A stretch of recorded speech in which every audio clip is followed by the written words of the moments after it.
All right, so it's another Sunday morning. Sun is shining, just came up out of the water in front of me here. A treatise on white magic is what we're reading from. If you're in the book itself, I'm on page 106. It is rule 3 for anybody who's got the downloaded one, but we're substantially into rule 3. And I'm going to start on the top of page 106. When the radiant light of the soul is blended with the magnetic light of the vital body, it stimulates the atoms of the physical body to such an extent that each atom becomes, in turn, a tiny radiant center. This only becomes possible when the head, the heart, the solar plexus, and the center at the base of the spine are connected in a peculiar fashion, which is one of the secrets of the first initiation. When these 4 are in close cooperation, the floor of the triangle, as it is symbolically called, is prepared for the magical work. In other words, these can be enumerated as follows. The physical material form with its center at the base of the spine, the vital body working through the heart center, where the life principle has its seat. The activities of the body which are due to the stimulation are carried through the circulation of the blood.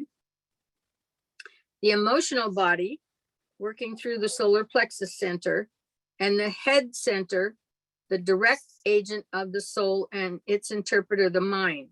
When these 4 are in complete accord and alignment, when this is the case, the work of initiation and its interludes of active discipleship become possible. So again, where we originally said the soul, until you have that, the physical, the emotional, and the mental aligned, so the personality is integrated, the soul hasn't got any time for you because it can't work with you until they're aligned. And this is another way of looking at this, the 4, complete accord and alignment. Then the soul can interact with you, and the work of initiation and its interludes of active discipleship become possible. And one should take a look at that sentence. There's initiation, then there's interludes. Okay, of the active disciple. And so you're always going to have those cycles. If you have a little jump, a little level of awareness, you're going to have that interlude where it settles, where it grounds, where you think, oh my God, that was such a wonderful thing going on there, and I lost it all. And where did it go? And I mean, that's just part of the cycle. So before this time, the work can't proceed. This is foreshadowed in the aspirant when there is a symbolic happening in the light in the head, which is the forerunner of the later stage of initiation.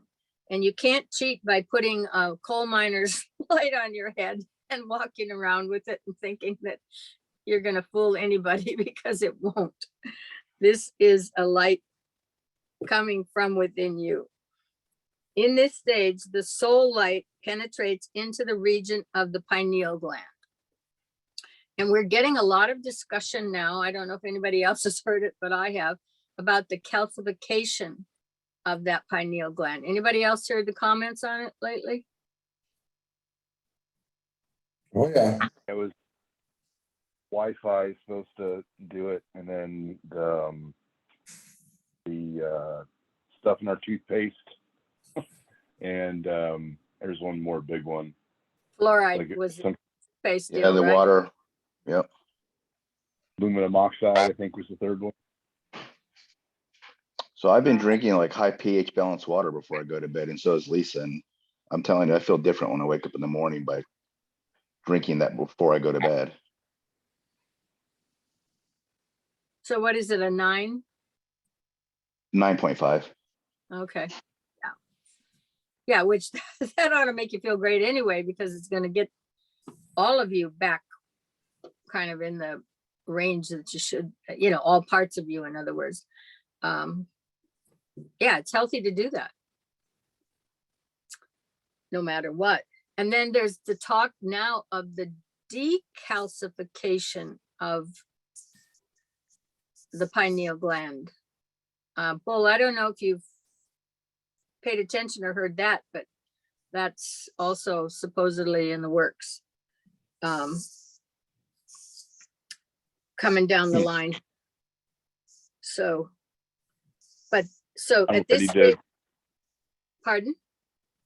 I'm ready to get in the med bed and just have them clean up my pineal gland and then go from there. Yeah, but I don't even think it was the medved. They're talking about this solar flare that's connected with something. And I think Simon had mentioned something about July. So I don't really know. All I know is words have come out that something in that process would have some effect in the decalcification of the pineal gland. Anyway, in this stage, the soul light penetrates into the region of the pineal gland. There it produces an irradiation of the ethers of the head, of the vital airs. It produces a stimulation of the atoms of the brain so that their light is fused and blended with the other two, the etheric light and the soul light. And there is then produced the inner radiant sun of which the aspirant becomes conscious in his physical brain experience. Frequently, students speak of a diffused light or glow. This is the light of the physical plane atoms of which the brain is composed. Later, they may speak of seeing what appears to be like a sun in the head.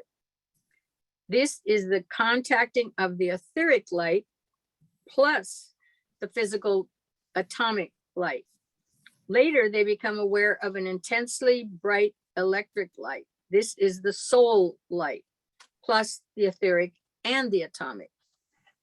When that is seen, they frequently become aware of a dark center within the radiant sun. This is the entrance to the path disclosed by the shining of the light upon the door. But students must remember it is possible to have reached a stage of high spiritual consciousness without seeing any of this brain radiance. And I think people should remember that. So it's important that you, just because you don't have that experience or somebody else that you know doesn't have that experience, doesn't mean that they didn't have or aren't at this particular point or stage. Because not all of the rays experience light the same way. So first ray will probably won't see any light. You know, they're not, they don't function that the same way as rays 2, 3, 4, so on and so forth. So this is altogether the nature of phenomena. So you probably get less phenomena if you're working on ray 1, might be my guess. And I say that because reading through the material, they will talk about the inability to visualize. And they do not visualize in color. They don't have the colors, you know, in other words, that particular ray structure doesn't partake in those realms. So, so you, the only point I'm making here is you cannot go judge, well, did you see this light? Did you see that light? Well, yeah, then you ain't there. That is not necessarily true. We cannot judge that. Okay. We are, you know, we're nowhere near judging. He talks here about even one's ray structure. And somewhere he says, you know, humanity at this point is not even capable of determining that. They don't have a large enough perspective yet and range of understanding and moving up and down in those realms to be able to determine. So, okay, so this is altogether the nature of phenomena largely determined by the caliber of the physical body, by past karma and achievement, and by the ability of the aspirant to bring down power from on high and to hold that energy steady in the brain whilst he himself in meditation is detached from the form and can look serenely at it. So nobody should be running around, in other words, judging where somebody else is at. It's just not our ability from our perspective to be able to do that.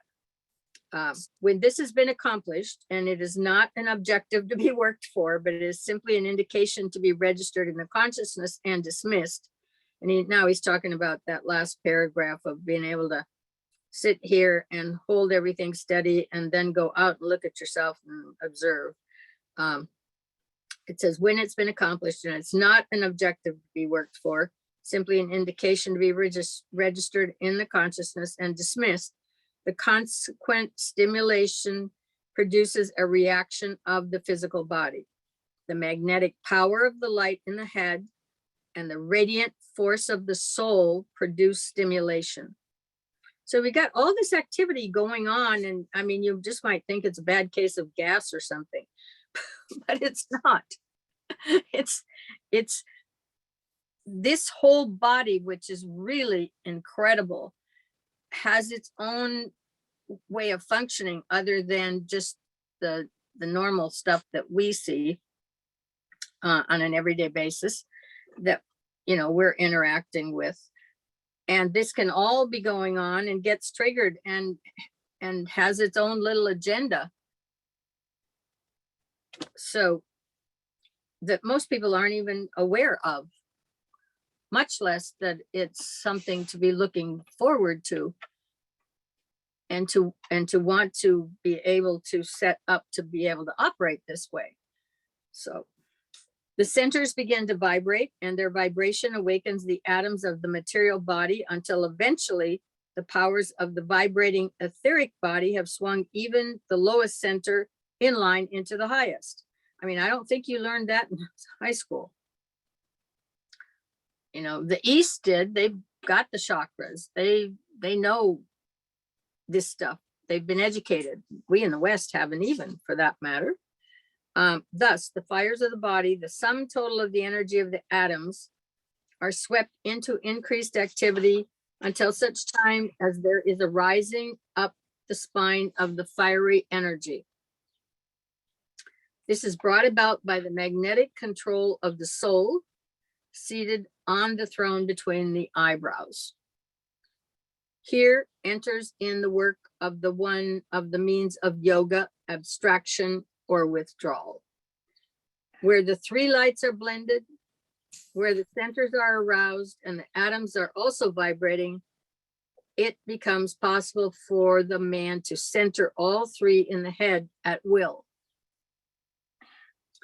When by the act of the will and the knowledge of certain words of power, he can enter into samadhi and be withdrawn from his body, carrying the light with him. In this way, the greater light, the three fused and blended, illuminates the three worlds of man's endeavor, and the light is thrown upward and illuminates all the spheres of man's conscious and unconscious experience. This is spoken of in the occult writings of the masters in these words. Then the bull of God carries the light in his forehead, and his eye transmits the radiance. His head, the magnetic force, resembles the blazing sun, and from the lotus of the head, the path of light issues. It enters into the greater being, producing a living fire. The bull of God sees the solar angel and knows that angel to be the light wherein he walks. So it appears, considering we're talking about the solar angel, all this is happening on the mental plane, would be my guess. They seem to imply that in some of the words that it might be moving a little further, but initially, I mean, if he's talking about the solar angel, that's on the mental plane level 3. Then the work of the 4 proceeds. The 4 are at 1. So this is your atonement. Is that a question? I mean, I don't keep track of all that stuff in Christianity, but that somewhere along the line, that's an objective that's spoken of. That's a question. Anybody got the answer? I don't know that it's discussed as an objective in Christianity, because I don't know that Christianity, well, our Christian churches don't necessarily teach objectives other than to be born again. And then, right? So, Isn't there an atonement? and they call it atonement. Yeah, there is atonement is in the Bible. It's written in there. I don't know that it's discussed a whole lot. Well, this is evidently it. Right. So, I mean, the only thing I can correlate it to is like in the Catholic religion is having to do penance before receiving communion or anything like that. Because that's, in a way, that's like atonement, right? You're looking for forgiveness. Right, Yeah. so it is a Yeah. sacrament in the Catholic Church. There's Right. 7 sacraments and it's one of them. So like Lisa and I don't receive communion every Saturday like our children do, because we were raised, we should go regularly. We have not been in a while, but also we struggle with our faith, although it's the one closest to what we believe. Right, Okay. correct. We're kind of the same. We won't receive communion because we haven't done penance. If you don't, right, Don, like that's how we were raised. You did But penance well, first. think about it. So this was the thing yesterday. It was like the Holy Trinity, right? And we're talking about a triangle now, and it's totally, everything is making sense, even in using Christianity as example as you read this. It all makes sense. It's exactly how the Catholic Church sees things, is exactly what we're reading right now. It's interesting. But the big thing is, even in my Native American background, is forgive yourself first, right? Before you go ask for it, even from God. So learn to forgive yourself, or else you're really not asking for forgiveness. well, and you're not moving up anywhere if you can't forgive yourself, because then you're holding yourself right back where you, with whatever you want to be forgiven. In other words, Oof. yeah, I mean, you can't, if we consider our chart that we have, not our personal ones, I'm talking about the page 117. Okay, moving up that chart.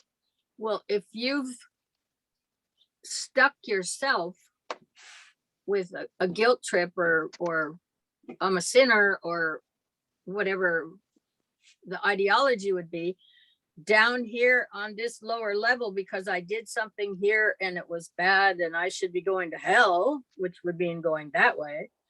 And you can't let go of that and forgive yourself, like you said. How would you expect to move up? Because you've just nailed yourself down there and you're not letting that go. All right, you're supposed to, in my book, in my opinion, in my own truth, that I've learned to help cope with some of my issues that I've had since I was a child, memories I used to haunt me.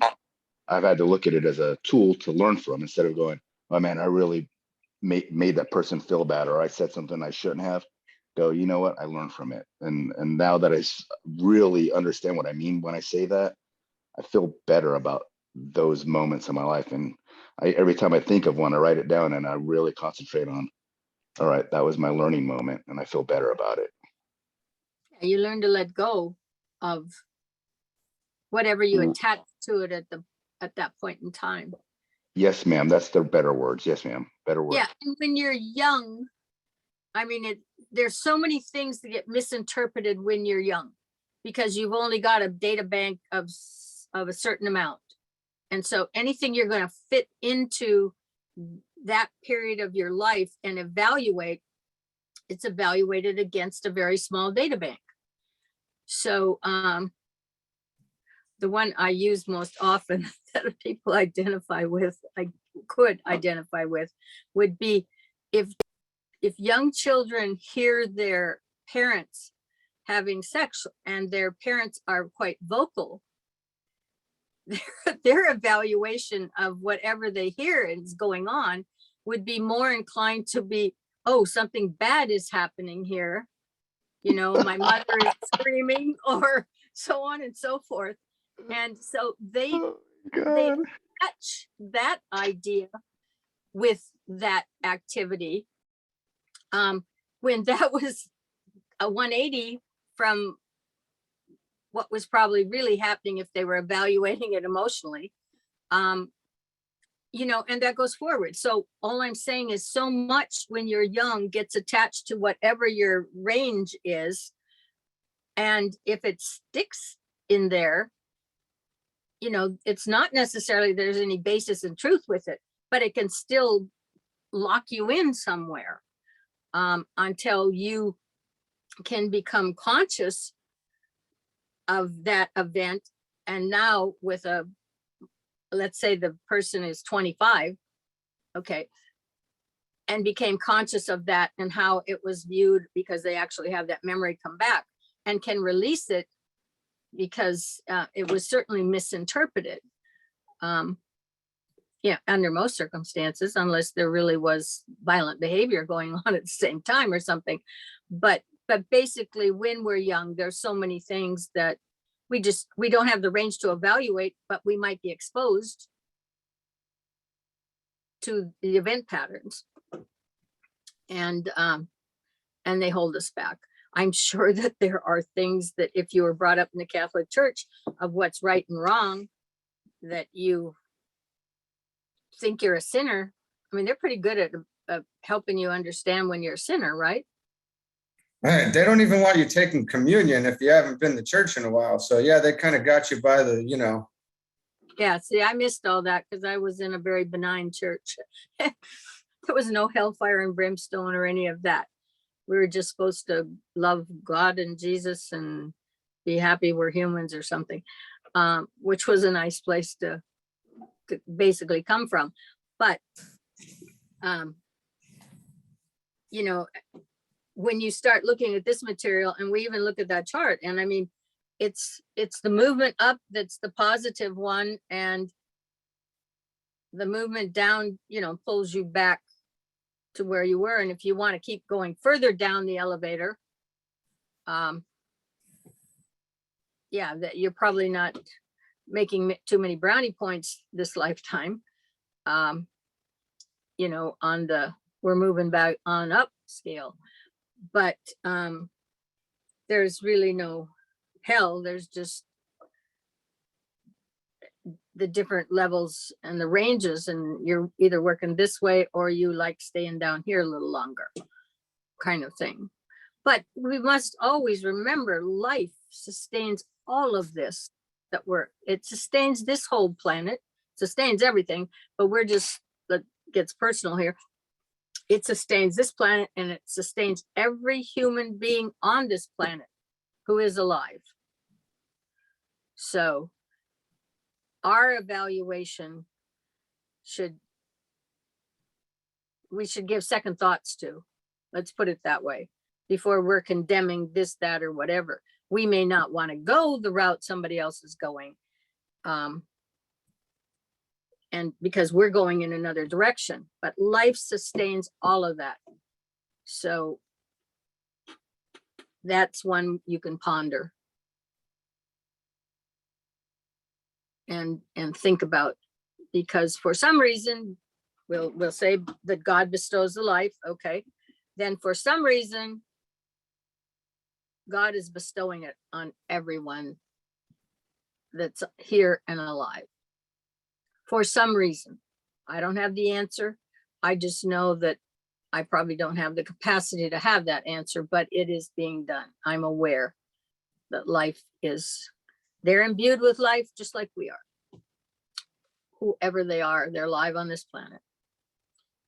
So I'm figuring that the planetary awareness or consciousness has a reason, and I'm not going to take umbrage with the planet on this one. So considering that, Tom,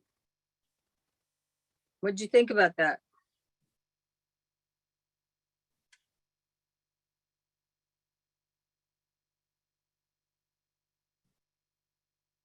You're gonna have to give me a minute.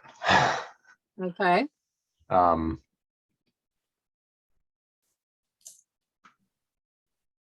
In other words, where does that fit in your consciousness if that's an awareness?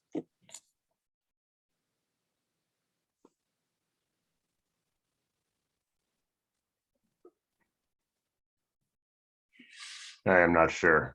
I mean, it's just, I guess it's just kind of there, right? Yeah. Have you ever thought of that before? I have to say, I don't think I have thought about that now, but I kind of just move along. So Where's Franco? Is Franco here? Yeah, I'm right here. Comment on that? No, what's funny is watching Tom's expression and then hearing him. It's because I know what's in his mind because I mean, if you've been around Tom for any length of time, he's a free spirit, and it's always one of those things where I told him, like, even watching him as a tech P, you're like, he's good at what he does when he's doing his thing, but at the same time, you're like, bro, like you should be leading a small cult or something. That's how I always felt about Tom. It was never about rank or anything like that with Tom. It was always like just this free spirit dude, and he's down to earth. So when you start talking about consciousness, it's like it's just something that happens, kind of like Buddha. It just is, or sitting in silence, and then all of a sudden you're like, wow, I'm looking for all these answers. But when you leave true silence, even if it's 40 days and 40 nights, those answers, you're not looking for those answers anymore. Not because they've been answered, but because you realize they don't mean anything. So that's kind of where I'm at with this. It's the answers I had no longer mean anything, or the answers I was seeking no longer mean anything. It's just, and it's not that they don't mean anything. I guess that's the wrong word, but it just is. I'm trying to be more present. Mm-hmm. And when memories creep in my mind, I'm trying to just be like, no, I'm gonna write that down and address it and then be done with it. Okay. So How about Donnie? I think it was a definite process. As so long as I'm still talking about what you guys are, the subject that we're on, because I got thrown off a little bit, but I thought it was I felt like I definitely had to go through a process of letting go. And then it seems like after you let it go, that it didn't matter anyway. You should have just let it all go. But it seemed like a process, if that makes sense. And Okay, it made me. My question was, considering life sustains everything. Oh, okay. Here, and they're not all like you. In other words, there's a great divergence in humanity. There's good, bad, and whatever else is the way most humans look at it. And there needs to probably be some evaluation. But the essence is that the life, the little divine spark, is in everything that's on this planet. Well, my answer to that question is pretty simple. If you read some of the non-canonical books from the Bible, I don't know, I forget which one it is. I could probably find it for anybody. It says that you curse Satan and you curse yourself. So there's the whole spectrum. It's here. You're not getting around that. That's just how I see. I love the whole thing. I appreciate the whole thing, because without the whole thing being here at the lower levels, you just wouldn't even be allowed to even be here either, because we're operating at a very base level through all those lives until we get to this point. So how can we judge any of that? you're so right, man. And there's a difference between judging and discernment. And it's okay to look with discernment, but you can judge yourself only, right? Oh my God, you're so right. So, If you can look at for the divine light in everyone you come across, not just the people you like, even the people you disagree with, things just change. And I'm trying to learn that every day. It's every day, every time, every second. mhm.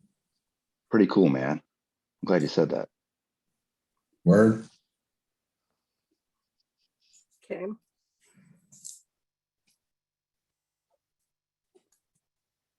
So, I'm at bottom of 108 now. In these two rules, the foundation of magical work of the soul has been laid down. Let us list, for sake of clarity, the steps. So again, the importance of our physical body and what it is designed to do, and it participates in all of these steps. And when I say physical, we're also including the emotional and the mental. It's all still in substance. The solar angel, the soul, begins the work of initiating the personality. So here's where we start. We start with the solar angel. We start on level mental, sub-level 3. That's where the solar angel, and it begins the work of initiating the personality. Well, the personality is the physical, the emotional, and the mental that are above sub-level 3. So it's now going to come down to initiate the personality, if you will. He withdraws his forces from soul enterprises in the spiritual kingdom, meaning that soul has had its direction going up into the spiritual kingdom, which is the spiritual triad.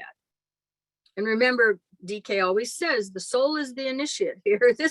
He's the one wanting the initiation in actuality, and the centers his attention on the work to be done. So he is withdrawing his forces from looking upward, the soul itself, because now something has drawn his attention to the fact that this thing that got incarnated that he had ordered has evidently got his act together a little bit. And now, so I'll turn my searchlight and I'll look down here. Let's see what's happening. Okay, see what we can do with this thing at this point, meaning us. Okay, so the soul then enters into deep meditation. The magnetic rapport with the instrument in the 3 worlds is instituted. That means you guys, or whoever's running around, who has managed to catch the attention of the soul enough so it'll even turn and look. You know, it's like the little kid taps on his mom or dad's back or leg or knee, or keeps banging on there till they turn around and look. Well, that's pretty much about the same kind of thing here. It's finally we have caught the attention of the soul. He will the magnetic rapport with the instrument in the 3 worlds is instituted. So you got his attention at least enough to turn around and look. The instrument, meaning man, responds and enters into meditation. The work proceeds in ordered stages with cyclical activity. Anybody around here being able to figure out there probably is ordered stages and cyclical activity? Yes. You're on, you get a little juice, and then you get the plug gets pulled, so to speak, or the direct current for a little while, and then you so speak to that one, guys. I Who wants like to- Tom's experience with that. He's got a fresh one. He could probably talk to that real well. Well, we're the same person, Donnie, so why don't you tell me Well, about there it? you No, go. I'm just- No, I think it's just you go through your stages of where you feel like you're seeing phenomena, and then you're not, and it's like, ooh, what's going on here? And it kind of comes in waves, but it's really always there. It's just, I think you go through a phase, you ground it, and then the next rush comes and you work through that, and you ground that. It's just an endless cycle. It's like talk about quite a bit. It's the journey is always just beginning, right? You're never going to get to the top. I don't think there is a top. No, that's what, when the days and nights of Brahma, the top is quite a ways away. It's the nights of Brahma instead of the days, Right. which, what, those numbers are probably this long if you put them in print. Mhm.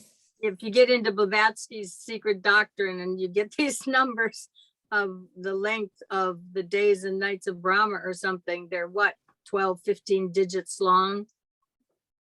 Yeah, it's 418 trillion years or something. Yeah, so Something. but the work proceeds in ordered stages and cyclical activity. And so there is an order to every one of those experiences. You don't have to consciously know it. All you have to be is consciously aware that you're experiencing it, because it is there. You're not creating this, you are participating in a process. And then you want to ground it all the way down, so to speak, so that it's solid. Everything is connected. Okay, you're not leaving any missing pieces. The left foot isn't stuck down here all by itself and everybody else went up the elevator or anything like that. It's got to be complete. You want to make sure that you want to make sure you're aware of that, so you're not even trying to short circuit something, even though you don't mean to. It's just, it is the stage. And the cosmic consciousness, he talks about the timing generally on those stages of when the peak experience for what he's measuring shows up. And I think it's like May or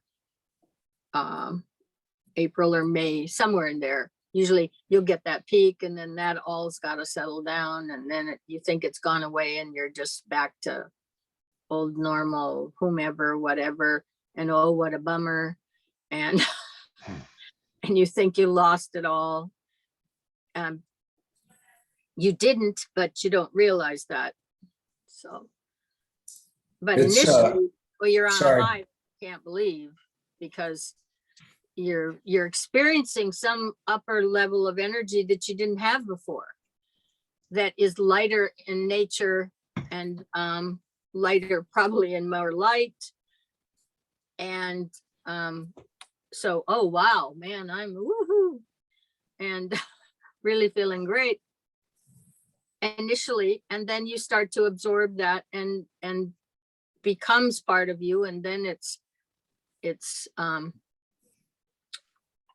yeah, you work it into a point, and eventually you think you lost it.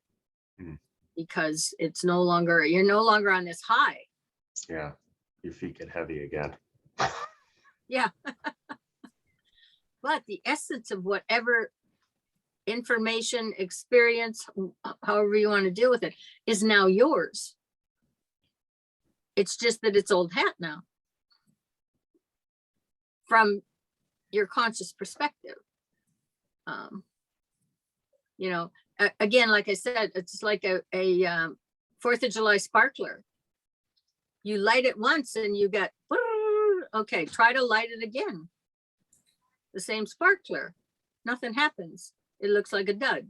You know, it's done, it's spent. The union of spirit and matter is where light comes from, in every aspect. But in your high experiences that you have like that, I mean, it's like that sparkler going off, boom, and it just, you know, it's great, it's euphoria. But that sparkler ain't getting lit again, because you've done that one. Okay. So now it's on in the grander cycle of picking up the next cycle whenever that comes. And that doesn't mean it comes next year because you had one this year. You don't know. You can't judge those timings because they're all keyed to a lot of other electromagnetic relationships that have to be in place. Okay. So, and our mind doesn't have the capacity to go calibrate exactly where we are at any given time. You know, if it was, we would be up on the top of the chart, not where we are. Okay, we don't have that perspective. So, so the work proceeds in ordered stages, cyclical activity. The light of the soul is thrown downwards. So in other words, you have attracted the soul now, and it is willing to obviously share a little, or at least to give you a hand up, in as much as his light, that light thrown downwards, and the light of the vital body, the one you have in the physical form, is synchronized with that in the head. So now you're lighting up the energy. That light of the soul comes in, and we got a party, right? All of a sudden, everything's working. We're going to turn on all the lights here and light everything up. So the light of the vital body and the physical form is synchronized with that of the head, and the centers swing into activity. The light of the soul and the two other aspects of lights are so intense that now all of life in the three worlds is illuminated. That's when you're having wondrous euphoria in the experience, is everything's lit up. Alignment is produced. The work of discipleship and of initiation becomes possible and proceeds according to the law of being. So, and again, that's according to the law of being, which functions from a much higher level downward. It's not our law, we decide. Okay.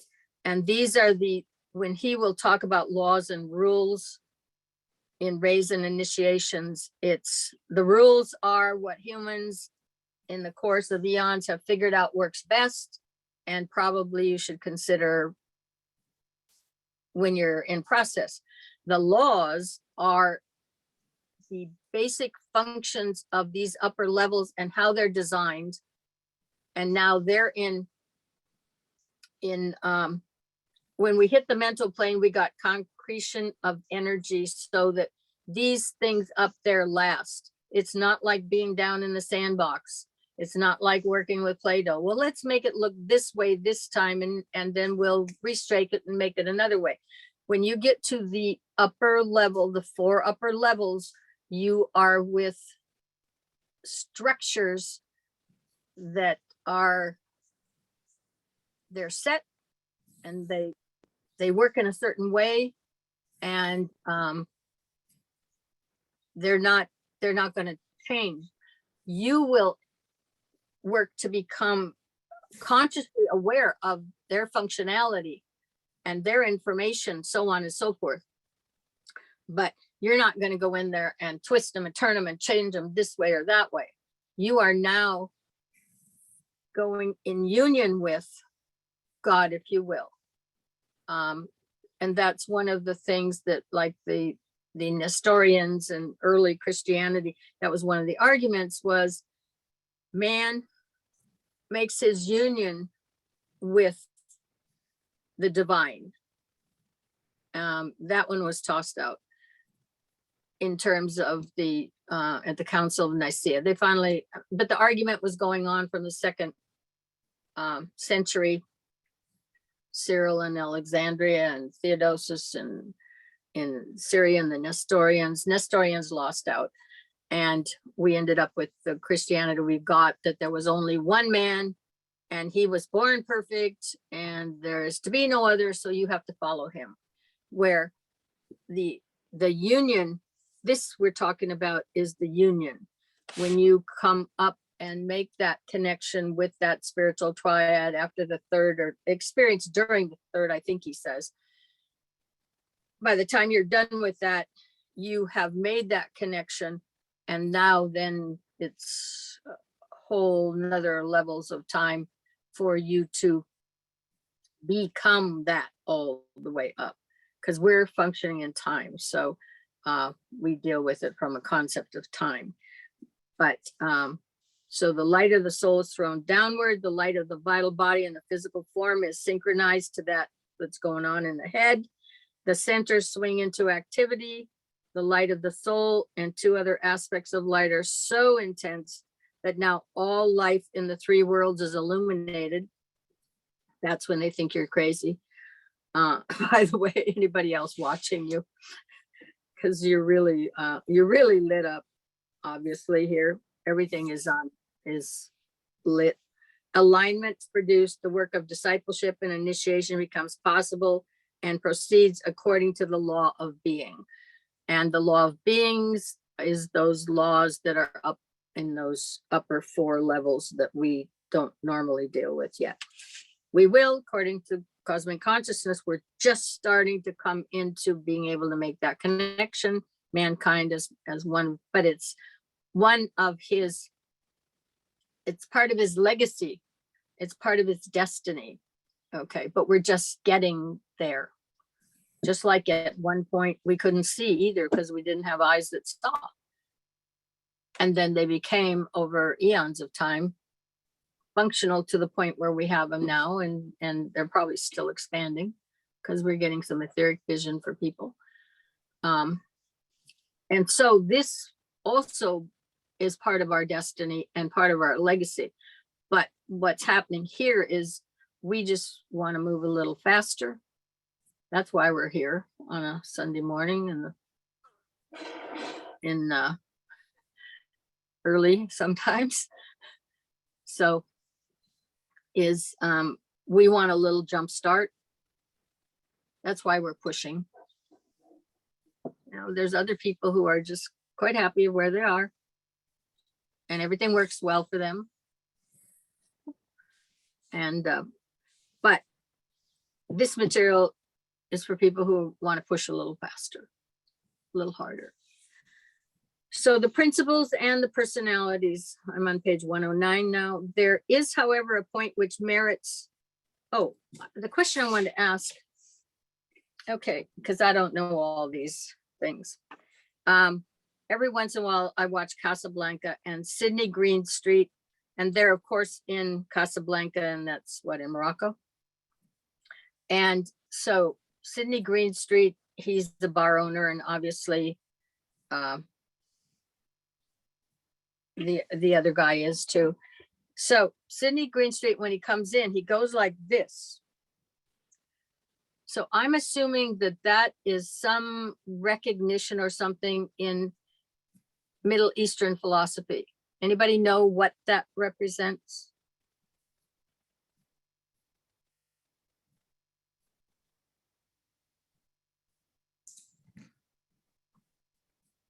Some sort of greeting, I assume. Well, yeah, and he does make that greeting, but then now for the Catholics, what does this mean? The Holy Trinity. But also when he does that, it could be a symbol of, like how they say the salute came from knighthood and lifting the mat, the visor. When you think about Islam and what they would have to do to make facial contact, is the removing of the cloth around the face. Okay, but it's also here, to here, to here, to here. Well, in the Catholic faith, we also have, when you do before we do the gospel, it's in my mind, you do a cross on your forehead, in my words, across your lips, the sign of the cross, and then in your heart, and you do the sign of the cross there. And I think with the Greenstreet, there was a fourth one. So anyway, as we go on here, I wanted to ask that because when they talked about, I mean, you end up going down. It's probably just a little bit further here where you're ultimately involving the solar plexus center. Anyway, there is, however, the principles and personalities, a point which merits consideration and which could be approached in the form of a question. The student might well inquire into the matter as follows. Some people approach the problem of being through mental appreciation, others through the heart understanding. Some are motivated through the head, others through the heart. Some do things or avoid doing them because they know rather than feel. Some react to their surroundings mentally rather than emotionally. It's like, I'm going to go back to this because they know rather than they feel. It reminded me, my oldest son, when he was just out of high school, but we were using different cars because I think we were in business together. And I would say, he'd say, you know, I want to go somewhere. And I said, okay, well, if you take the van today, you need to be really extra careful. And I'm not saying he shouldn't take it, but I knew that he needed to be extra careful that day. He says, I guess I'll take the other one, because he's used to his mother. He knew that he didn't want to be, because I must have known something, or I wouldn't have said it because I don't care which one he drove. But this was not a good day for that unit, kind of thing.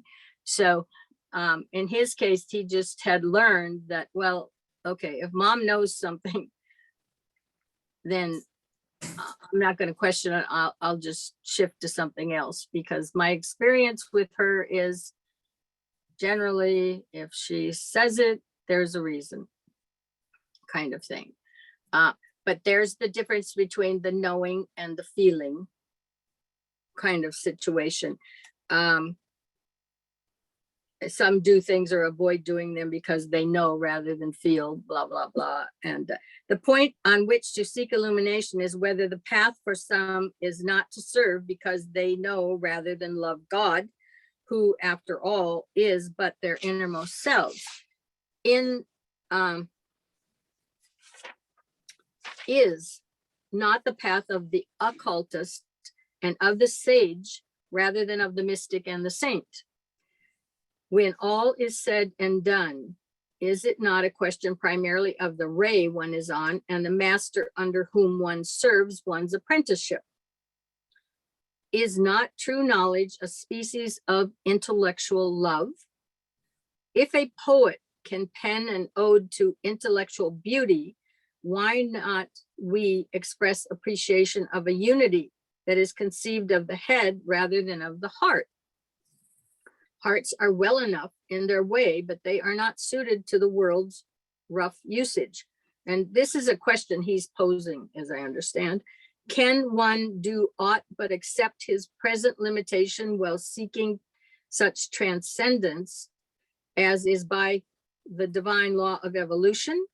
Is there not such a thing by comparison as a spiritual inferiority complex on the part of such as are sensible or perhaps oversensitive of the fact that while their lives intellectually are replete with interest, the desert of their hearts has not yet been made to blossom like the rose?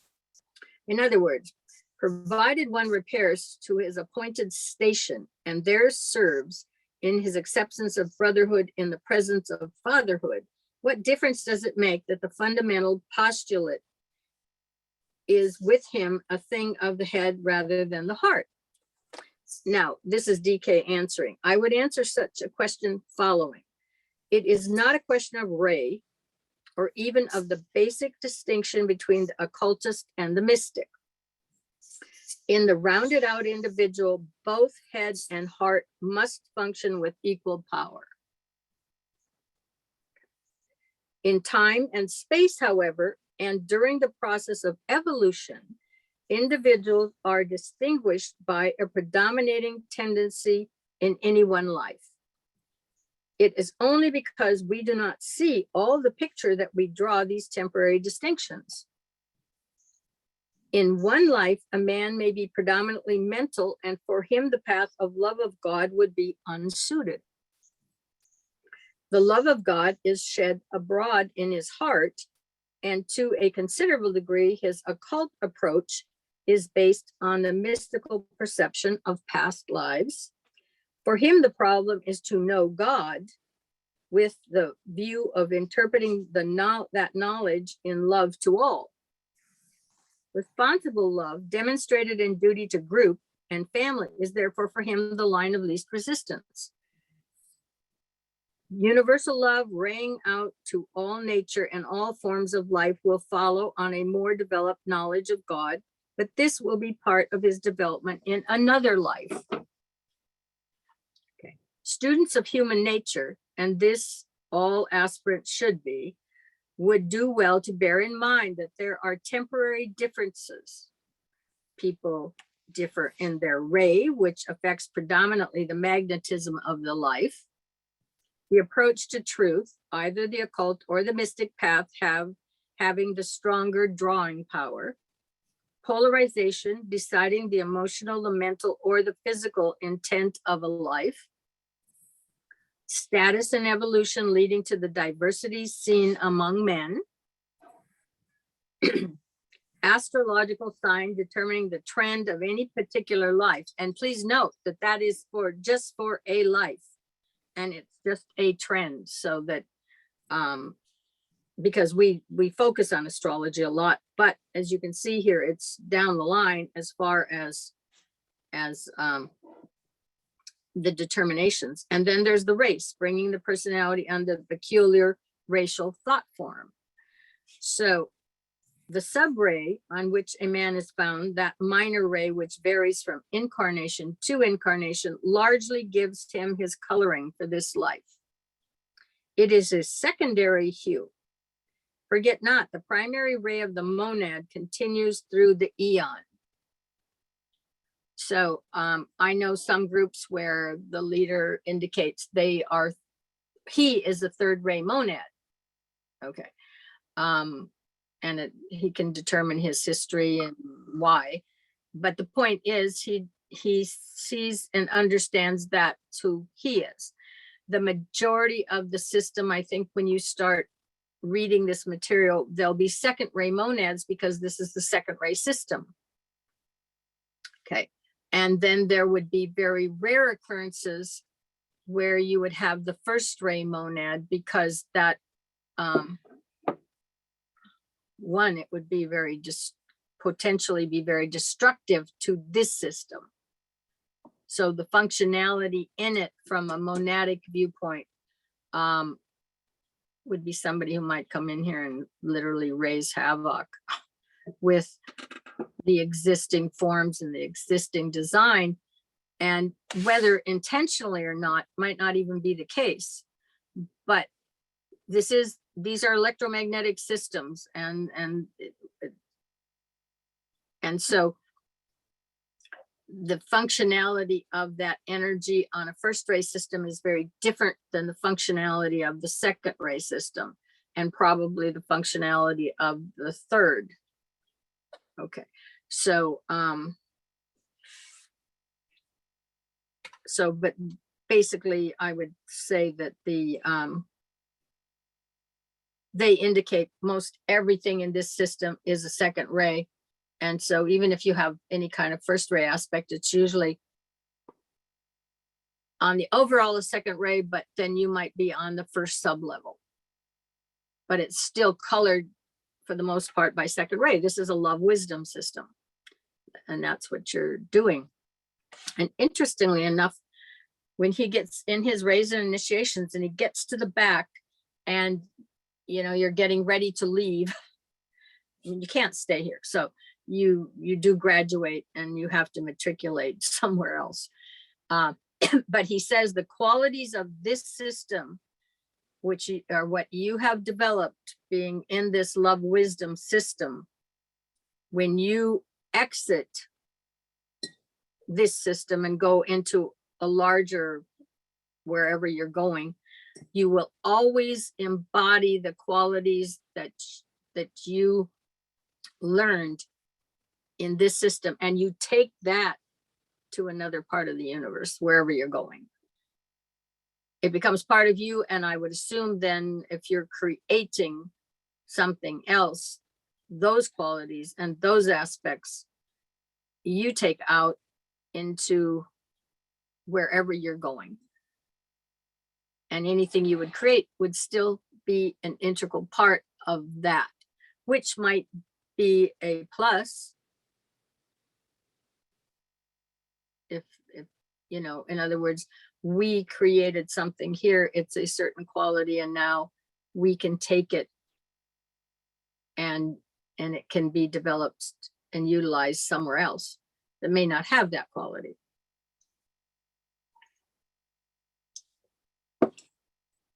So the subray on which a man is found, that minor ray, which varies from incarnation to incarnation, largely gives him his coloring of this life.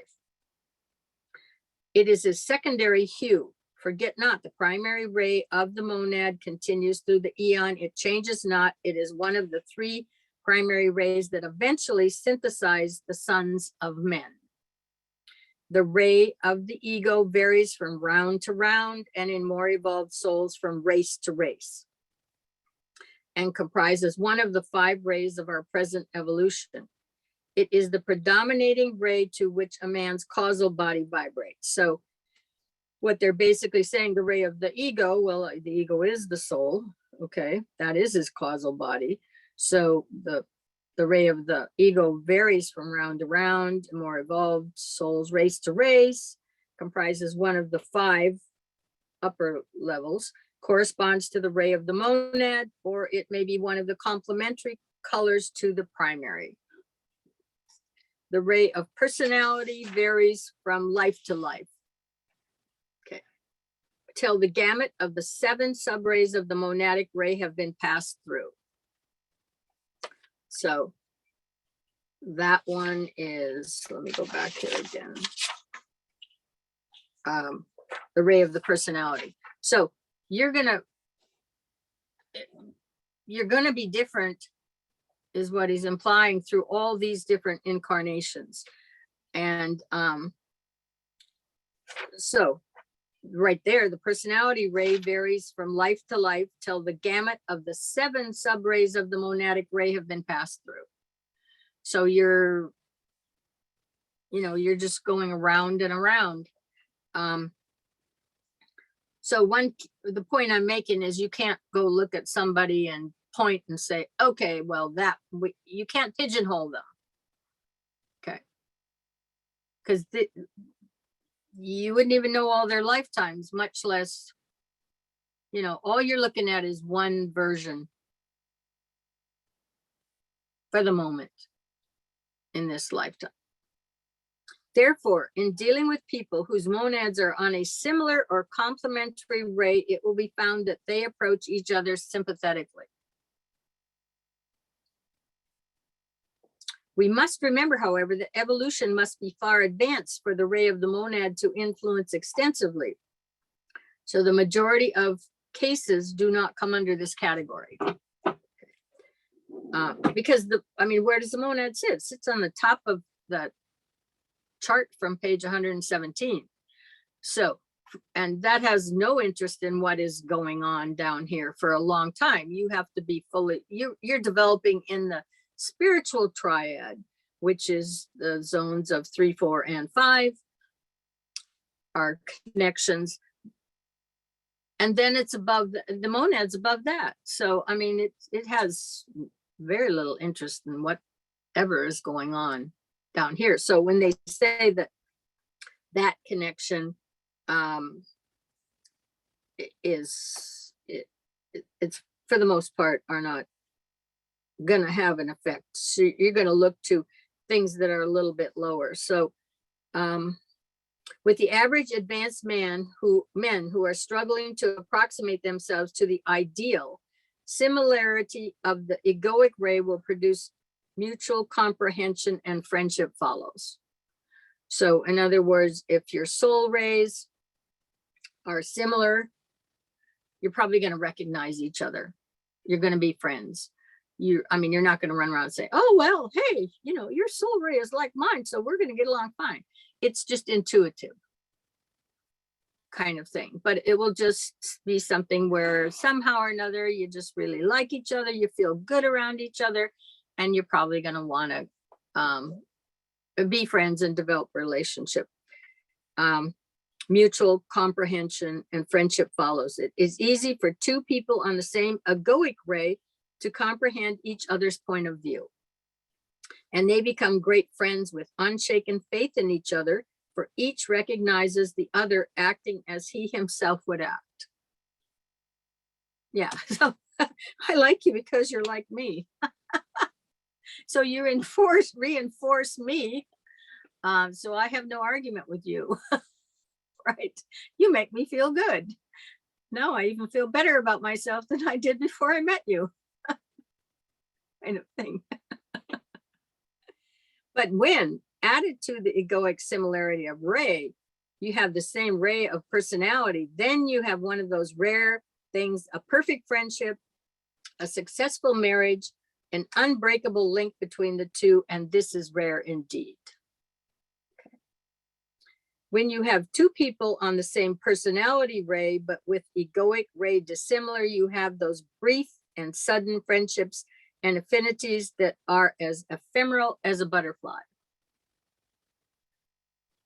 So, you know, you may meet somebody sometimes and you have a great rapport and a great conversation, and you exchange whatever it is that that you're going to have conversations about, and that's it.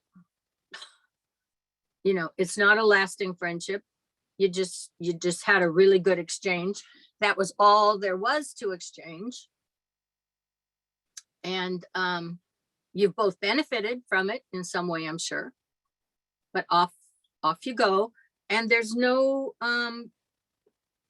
reason to connect again. You know, there's no pull, there's no draw, there's no and that's it. But the interesting thing was there was an exchange in the first place, which was beneficial probably to both of you. And that's all there needed to be. These things need bearing in mind, and with their recognition comes the ability to be adaptable. Clarity of vision results in a circumspect attitude. Another cause of difference can be due to the polarization of the bodies. Unless this too meets the recognition in dealing with people, lack of comprehension ensues. When you use the term a man polarized in his astral body, you really mean a man whose ego works principally through that vehicle. Okay. Polarity indicates the clarity of the channel. Let me illustrate. The ego of the average man has its home on the third subplane of the mental plane. And we know that, right? That's our chart, page 117. The soul sits on the third subplane of the mental plane. If a man has an astral vehicle largely composed of the third subplane astral matter, and a mental vehicle mostly on the fifth subplane, the ego will center his endeavor on the astral body.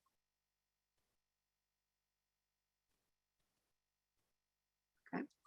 Because we're talking third plane and third plane, even though one's on the astral, one's on the mental. If he has a mental body of fourth subplane matter and an astral body of fifth subplane matter, the polarization will be mental. In other words, he's saying the soul is on the third subplane. It's going to identify with third subplane first, if it has a choice. Okay. It's going to try to identify with the thing that's closest to it subplane wise, is what he's indicating here. Following?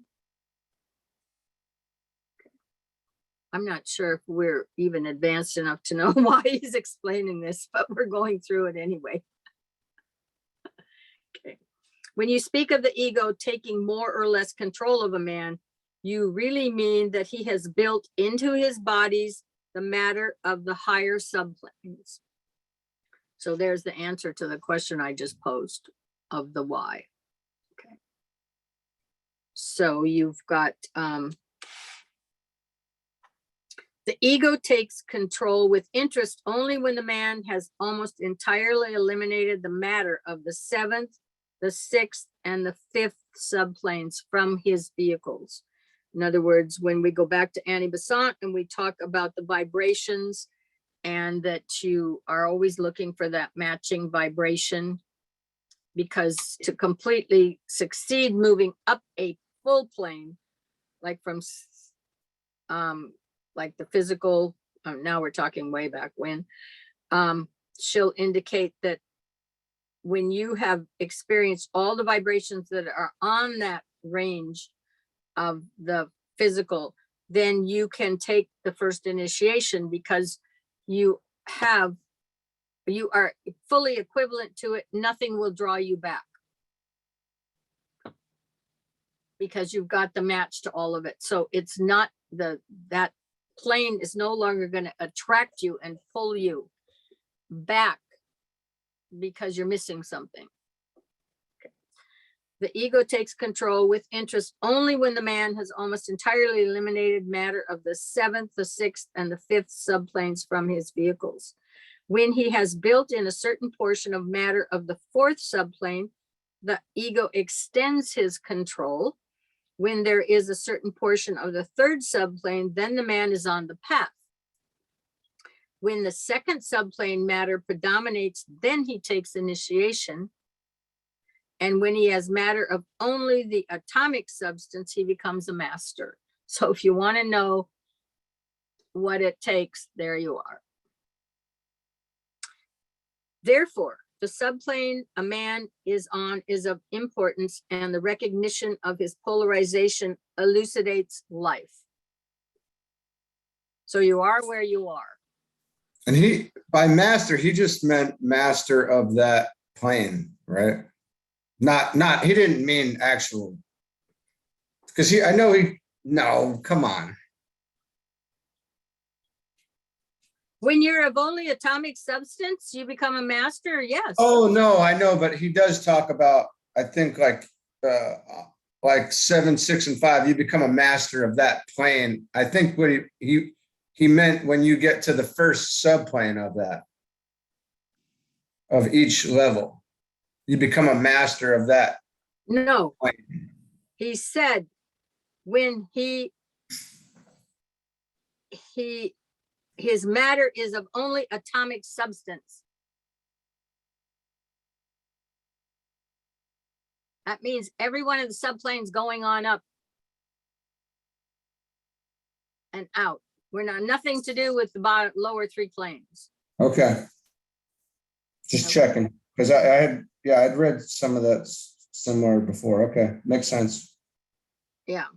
Therefore, the subplane a man is on of is importance, and the recognition of his polarization elucidates a life. In other words, his polarization, whatever it is, describes the life he's going to have the potential to live when he's on that subplane.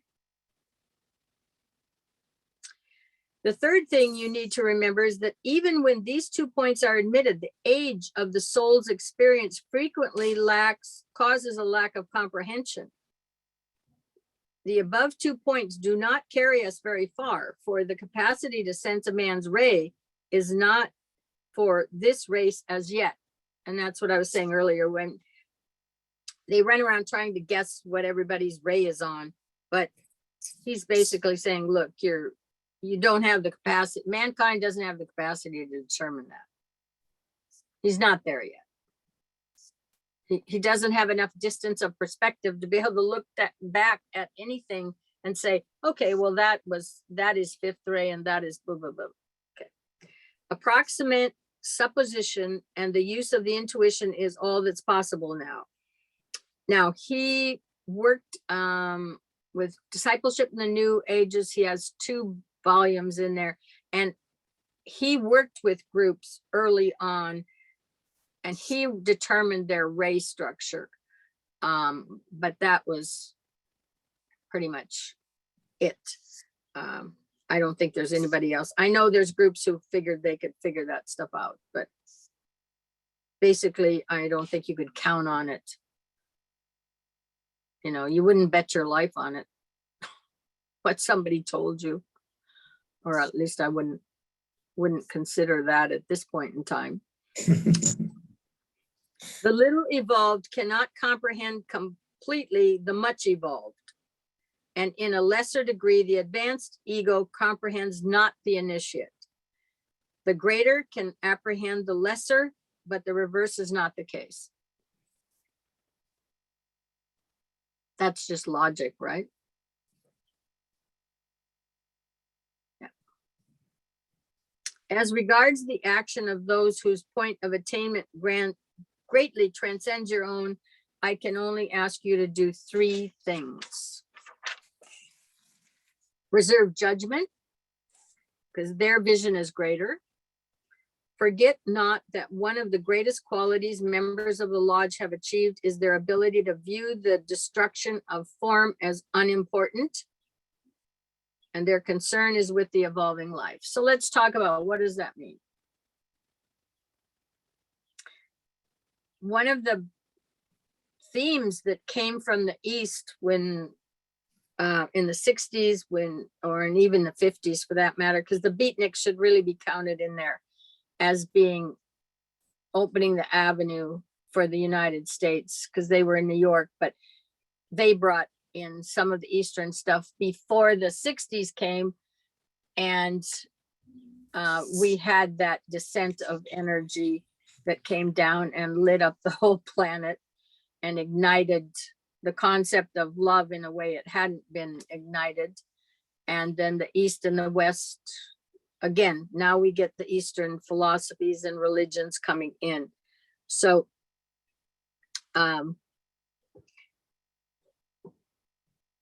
they have a different, well, the Eastern religion, of which we've got to talk about, part of this is certainly being a blend of East and West. But one of the things that was said was, they used to say, well, this is just a dream. Okay. In other words, what you're living here is just a dream. And it's an illusion. Okay. Well, we now know it is an illusion because science has figured out how we function physically. And we take light, our eye reads it, translates it, and gives us this. What we see and what we experience. That's one of the values of looking at twin dimensions and understanding the evolution of that, because he very clearly in there tells you we read light. That's what this body does in its most abstract form. If you want to really break it down, is we read light, we discern what information is in that light. It depends how many of our sublevels of our senses are working as to how much information we can read of any given pattern of light. That's wild. Yeah. Yeah, and that's why you say to me, how do you know that? Mhm. Remember that just recently? I said, you know, it was such and such and such and such. You said, how do you know that? Mhm. Okay, well, because I could see it. Mhm. Kind of thing. So that's why I stress so much the body, because it's all got to happen here for any given individual. This is the unit that you have that's walking around, that's already equipped, if you bring it up to speed, to way go beyond what the current word on the street is. Well, man is never going to be able to keep up with where we're going. Okay, so we're going to have to shove him full of chips and plug him in and, you know, help him keep up. That's the most absurd thing that you could come up with. Only somebody who doesn't really understand what this is all about could make a statement like that. Somebody who is down in these lower 3 levels and has no idea of what's up there could make a statement like that, because they're perceptually quite limited. They may see some little dynamics of, oh, I can scientifically do this or do that, boom, boom, boom. Okay, but that's it. So they have to just try to figure out how to get a heads up on the other, but they have no idea. It's just like he said here, you can have the most advanced scientific, you could have the highest IQs, and they don't have a clue on the mental plane that soul is over there. They're totally bereft of all of that development of the human potential and where it can take you. So all they can try to do is get a bigger computer and run things faster and see if you can figure out the future. That's why I have to take, when I listen to this stuff, and they're excited about the quantum computers and stuff. Well, what are they computing? They're computing the future here in time and space. They're not computing the potential and the future in that spiritual triad because they can't do it.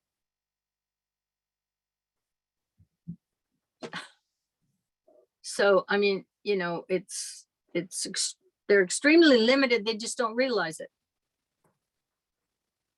We can't get out of our own way. Well, they don't even know they're in their own way. Right.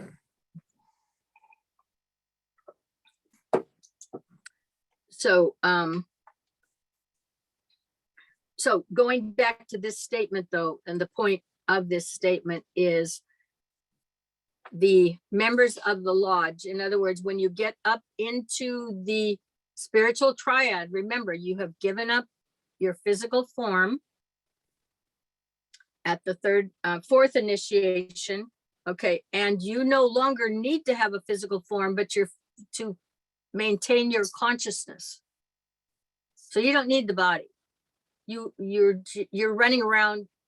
We can't say fully formless because there has to be some level of substance, no matter how fine and refined it is. If you listen to A.A.B. Besant, all the way up.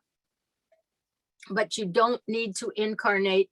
The causal body has been given up, meaning the soul, and it was called the causal body because that was the only way you got here. Was the soul decided for another reincarnation, your order ticket was put in, and you're, you know, you're born. You incarnate, and you've got but it's the only way that you could get a form and you could get in line was that way. Okay, now you have evolved to the point where the consciousness, and you needed that because what was it doing? It was collecting all the consciousness you built, this soul, because it's got to take it from the bottom up all the way to the top. So there had to be some way to get up that far. So that soul has been saving all the consciousness that you have created till you can get there and collect it for yourself and hook up to the spiritual triad, which is the goal. And you were missing pieces. There was no ladder. We had to build the ladder. That's that straight line on your little chart of consciousness that humanity, for the most part, has built now to that, the mental being able to function up to level 4, sub-level 4.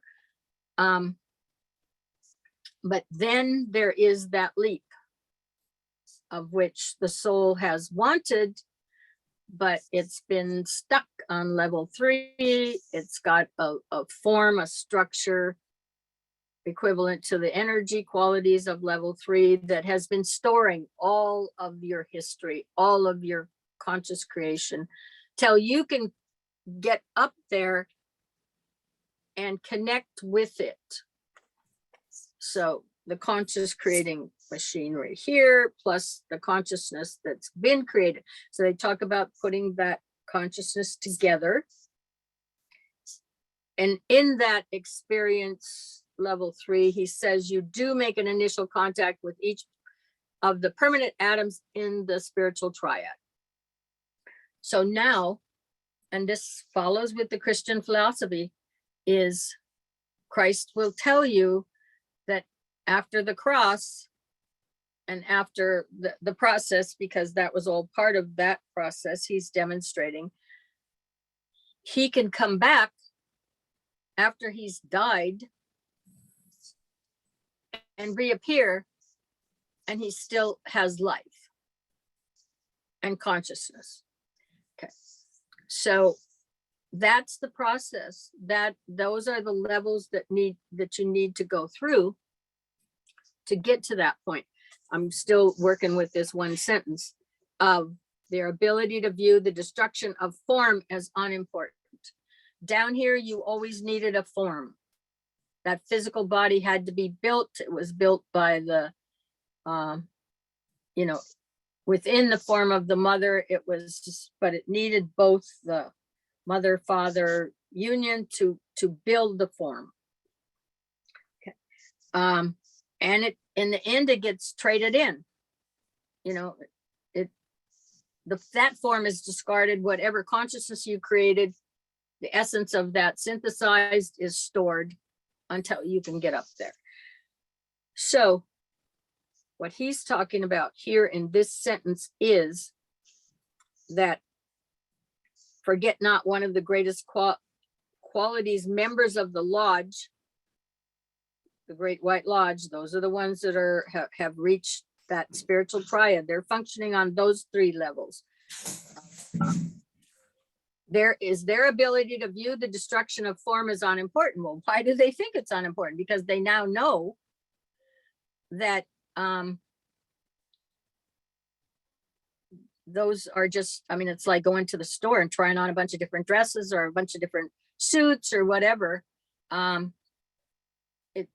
It's basically no different, the levels of incarnations that we have, because they're only there for a purpose, and the purpose is to create some more consciousness that goes into the soul until you can work your way up there. So those lives, as invested as we are with them here, with our emotions, with our mental capacity, with our physicality, all of that. And they're for real down here. And you're developing qualities, you're developing value systems, you're developing whatever it takes to move up that chart. And with every one of those sub-levels going up, the quality of the life as a human being will, I'm gonna be value judgment here, improved, the quality of life improved in terms, and he's gonna deal with what that quality means coming in here. So I'm not going to fully elucidate on that, but in other words, that's what that does. But when you get to that level of consciousness where you have that union between the integrated personality and the soul, then,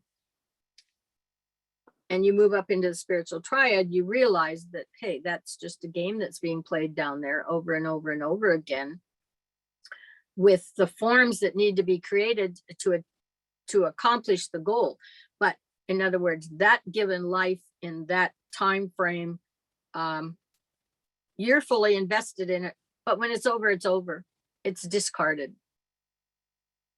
Okay, so they see the destruction of the form as unimportant. So when you get up, especially, I think he indicates their concern is the evolving life. So their concern is, hey, if you need to, this soul needs to incarnate, it sends down this individual, he lives his life, he accomplishes a certain goal. Their concern is that evolving life. Not how many life forms do you have to go through, or, oh, isn't that terrible? We got to trash this guy. He's 60 or 70 or 80 and he's run his course.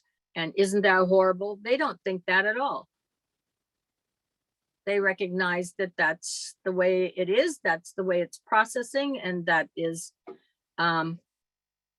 it's just the way this system is designed down on these levels. Because they're operating now where if they really needed to incarnate they can do that. They can show up here. Donnie, you mentioned one time, you had a quote,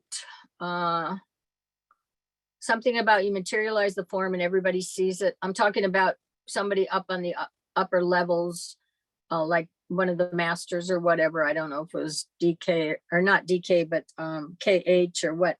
In other words, that if they really need to be down here in form, they can, it's called a Maya Varupa. They can materialize the form and everybody sees it. Okay. And so every once in a while in here, you're going to have a comment, especially when you hit the upper levels, the Shambhala levels, so on and so forth.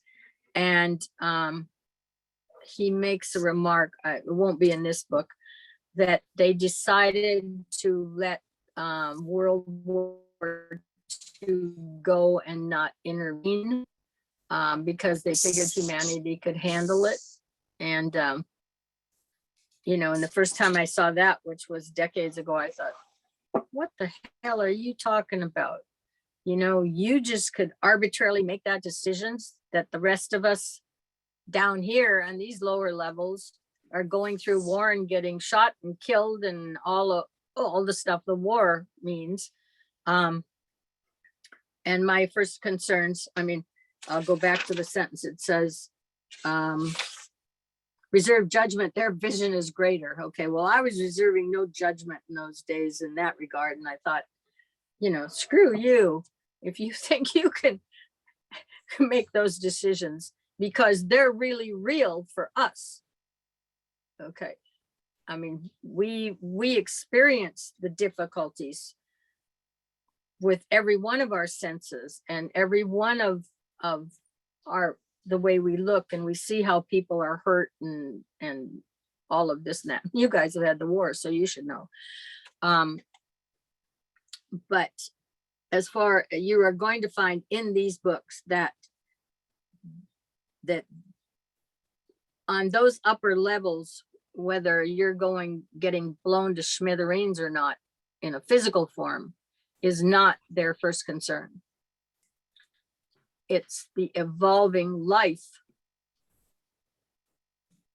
and its evolvement to be able to work its way up that's their concern. So their evaluation is going to be, all right, well, what's going to set the evolving life up a notch, and then another notch and another notch, you know, not that, oh, okay, well, he didn't get his 95 years, you know, got short-circuited at 35 or something because he ran into a brick wall or you know, and should have known that you don't drive 100 miles an hour into a brick wall and expect that your form's gonna take it. Yeah. Learned a lesson there. So that perspective that they have, it's probably good to make that our perspective. Well, as quickly as we can, right? Evolution. That's really part of your evolving perspective. And actually, if you have the science and you understand that we do read light and we do translate it, and that well, it's just like Einstein couldn't embrace the quantum because he said God doesn't play dice with the world. Yeah, science will explain that to you now, actually, but the majority of us are not believing that science as a real thing, because if we were, we would be up there where he's talking about their vision is greater. Because if we really understood that, if we really saw that, if we really were of that level, that's how we would see it. But yes, you're right. To start to at least entertain the understanding that this is ephemeral. here is that, it doesn't last long, right? Ephemeral means something doesn't last too long. I'm not saying effeminate, I'm just saying ephemeral. But we don't see it that way. I mean, we're fully invested in what goes on here. You value your children, you value the relationship you have. You're going to protect what you have. And if you lose some of that, the chances are you're going to be emotionally broadsided like you could have not even imagined. Okay. I mean, that's the reality of it.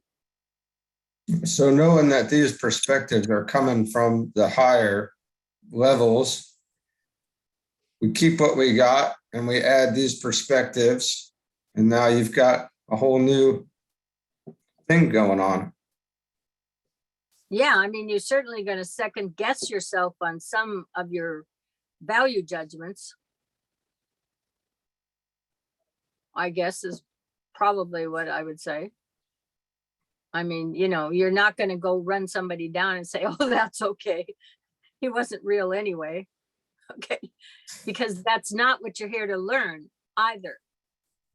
You're here to really work the qualities of good and the behavior of good and all of that within you as a living thing, as a everyday living quality. You're working those qualities into your life.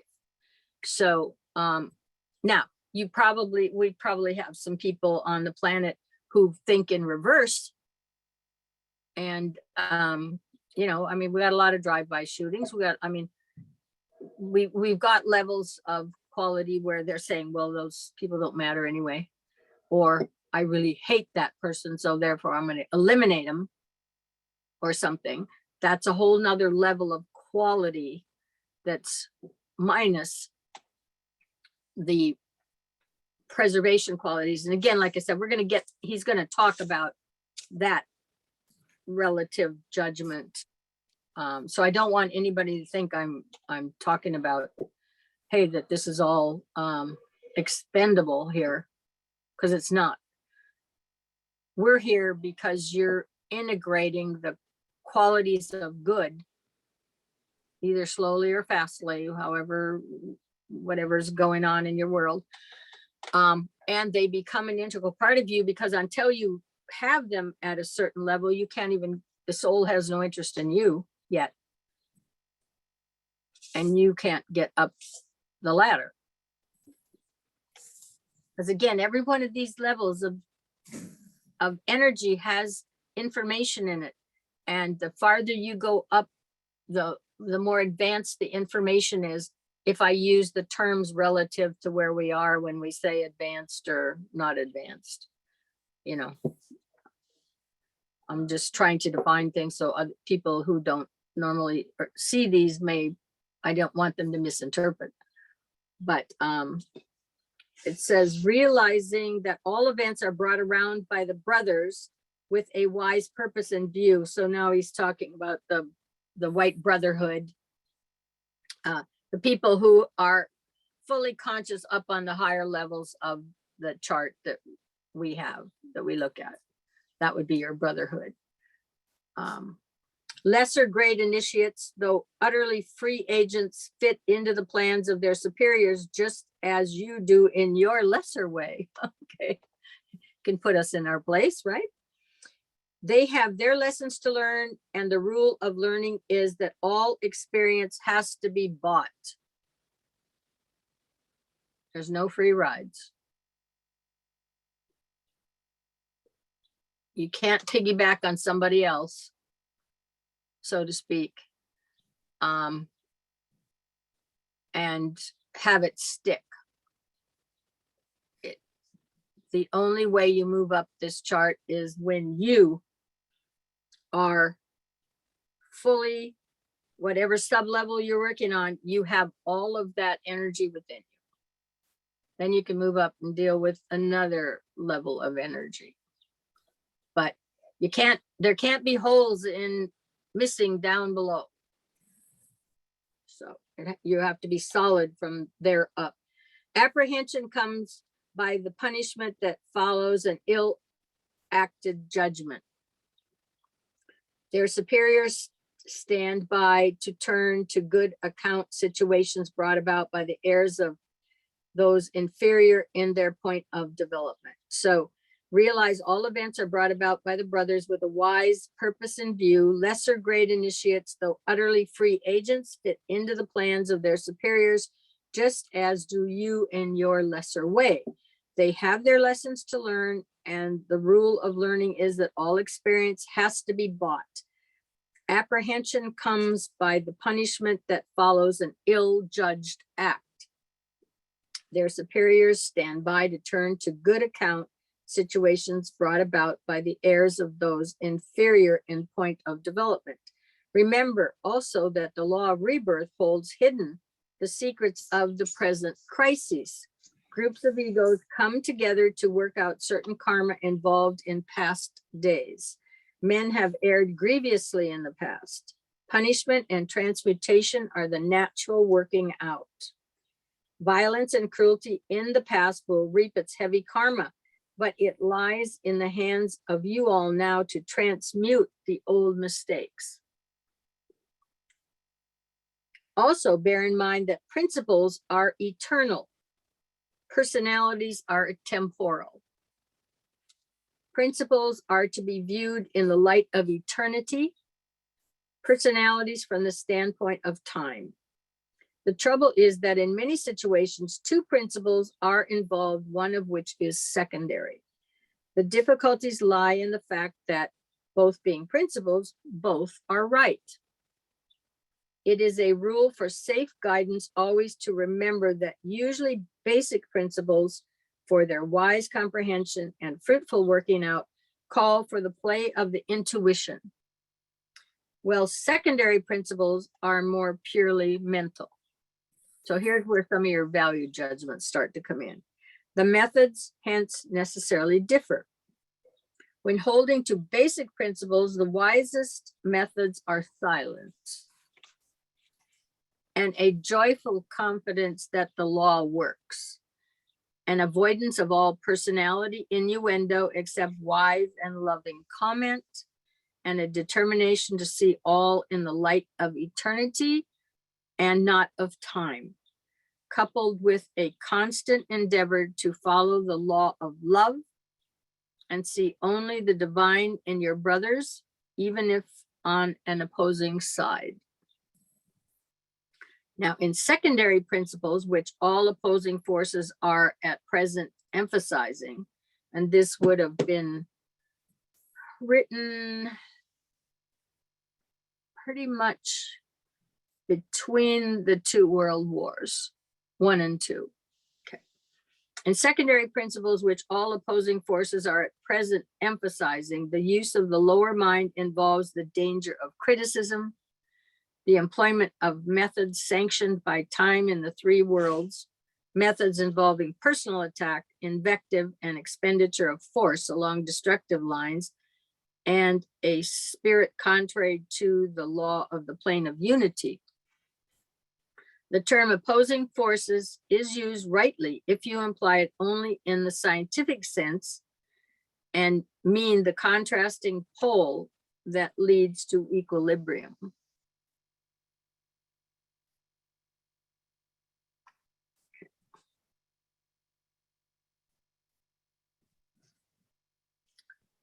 So, remember, therefore, that opposing groups may be quite sincere, but the concrete mind acts in them as a barrier to the free play of the higher vision. So that's a fundamental sentence. Okay. You got 2 opposing forces, so what do you get? You get a standoff, right? If they're equal and opposing, you would get a standoff. And so then you have a barrier to the free play of a higher vision. If a higher vision could actually synthesize these 2 out, you're not getting there in accordance with the fundamentals he's laid down there, because the opposing groups they've got their mindset, because remember, that's the concretized energy now. And so you get a standoff. They're not going to work it out. They're not going to look for an alternative because they're standing on whatever their idea is. Their sincere. Sorry. Go I ahead. was going to say there's wars based on that, right? DK talks about there's certain cultures are more concretized, working on different levels than others, and then they meet, and then a war comes about. Yep. Their sincerity is great, but their point of attainment along some lines less than that of those who adhere to basic principles seen in the light of the intuition. The principle is that which embodies some aspect of the truth on which this system of ours is based. It is the seeping through to the consciousness of man of a little of the idea on which our logos bases all he does. Okay. The basis of all logoic action is love in activity, and the fundamental idea on which he bases action connected with the human hierarchy is the power of love to drive onward, called evolution, if you like. Call it inherent urge, should you so prefer, but it is love causing motion and urging onward to completion. It is the driving of one and all to further expression. Hence, this principle should underlie all activity and the government of lesser organizations, if founded on love, leading to activity, would lead to a divine urge in all of its members, driving them likewise on to the fullest expression, and thus tend to more adequate completeness and more satisfactory endeavor. A principle, when really fundamental, appeals at once to the intuition and calls out an immediate reaction of assent from the man's higher self. It makes little or no appeal to the personality. In other words, a fundamental principle is, he's saying the soul will recognize it, but the personality probably it's not appealing at all because they're not getting their own little egoic trip, or for whatever reason they set this out to get some secondary reason. If they deal with the fundamental principle, in other words, if I want to start this war because I want to, I'm a munitions factory or a military industrial complex, and the fundamental principle would be, let's sit down and talk this out. That isn't going to appeal to getting your coffers funded from the government. So hell no, we ain't going to work it out. If we have to, we'll make sure it looks worse. So Everybody's a lobbyist for their own nonsense. Yeah. So it's rejected on the lower level because the lower levels are always, they're dealing in materialism for starters. That's the world they live in. And they're dealing in forces, not energy. Pure energy comes from higher above. Forces are, after you eat the food and it regurgitates through your system, and it's created the force that you can go, walk and talk and fundamentally be alive. So everything is so secondary down here. Probably 3 and 4 times down some of the stuff that we have. It's always going to be involving something else. You aren't going to have pure love. Why would you have pure love down here? Because pure love is not going to hold anything. It's not going to control anything. It's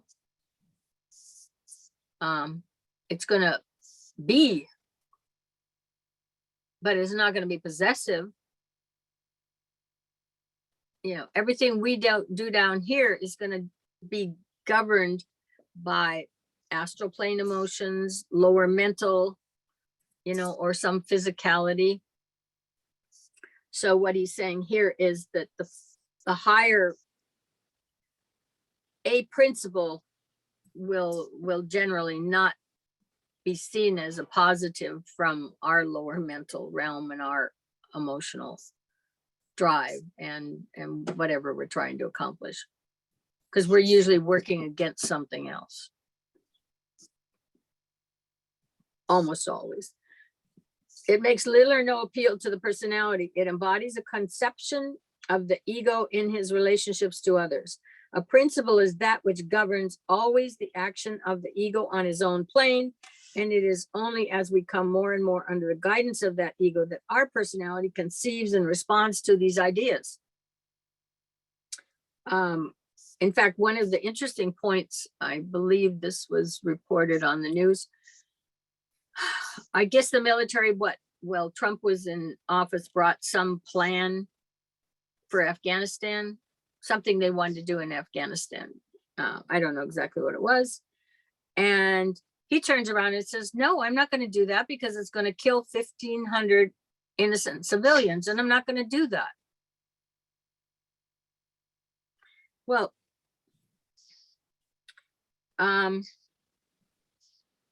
basically they're saying here that you're not even going to think of those ideas unless you're up on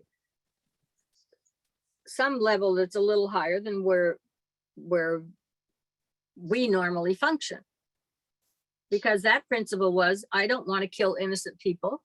And why should these people have to die for this? What do you guys have a term for it? What is it? Just casualties or what is it? Collateral damage. Yeah, okay. So, and what I'm saying is we, for the most part, function on the levels of collateral damage is okay. Hey, Right. they're in the way, you know, they should have Yeah, moved. it's acceptable for what some might perceive as the greater good, right? Right, yeah.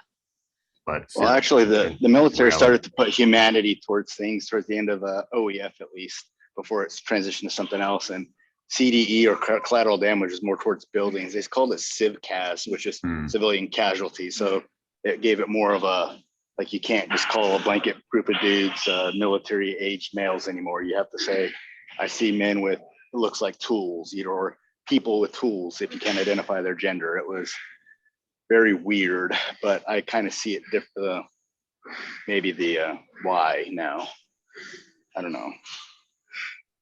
Yeah, so basically he's saying a principle, when it's really fundamental, appeals at once to the intuition, which means you're up probably on level number 4 to some extent, calls out an immediate reaction of assent from the man's higher self, which would be then the soul, because they function pretty close to each other up there. It makes little or no appeal to the personality, which means physically, emotionally, and mentally, man is not responding to that because he's not on those levels. He doesn't even see those values as having any value. It embodies a conception of the ego in his relationship to others. A principle is that which governs always the action of the ego, meaning the soul, on his own plane. And it is only as we come more and more under the guidance of that ego that our personality conceives of and responds to these ideas. So most people are not working up on that level with their soul as their full consciousness. So they don't even conceive of and respond to those ideas. This is a point to be borne in mind in all dealings with others and should modify judgments. To apprehend a principle justly marks a point in evolution. So when you start thinking in those terms in your day-to-day life, he's saying that marks a point in evolution.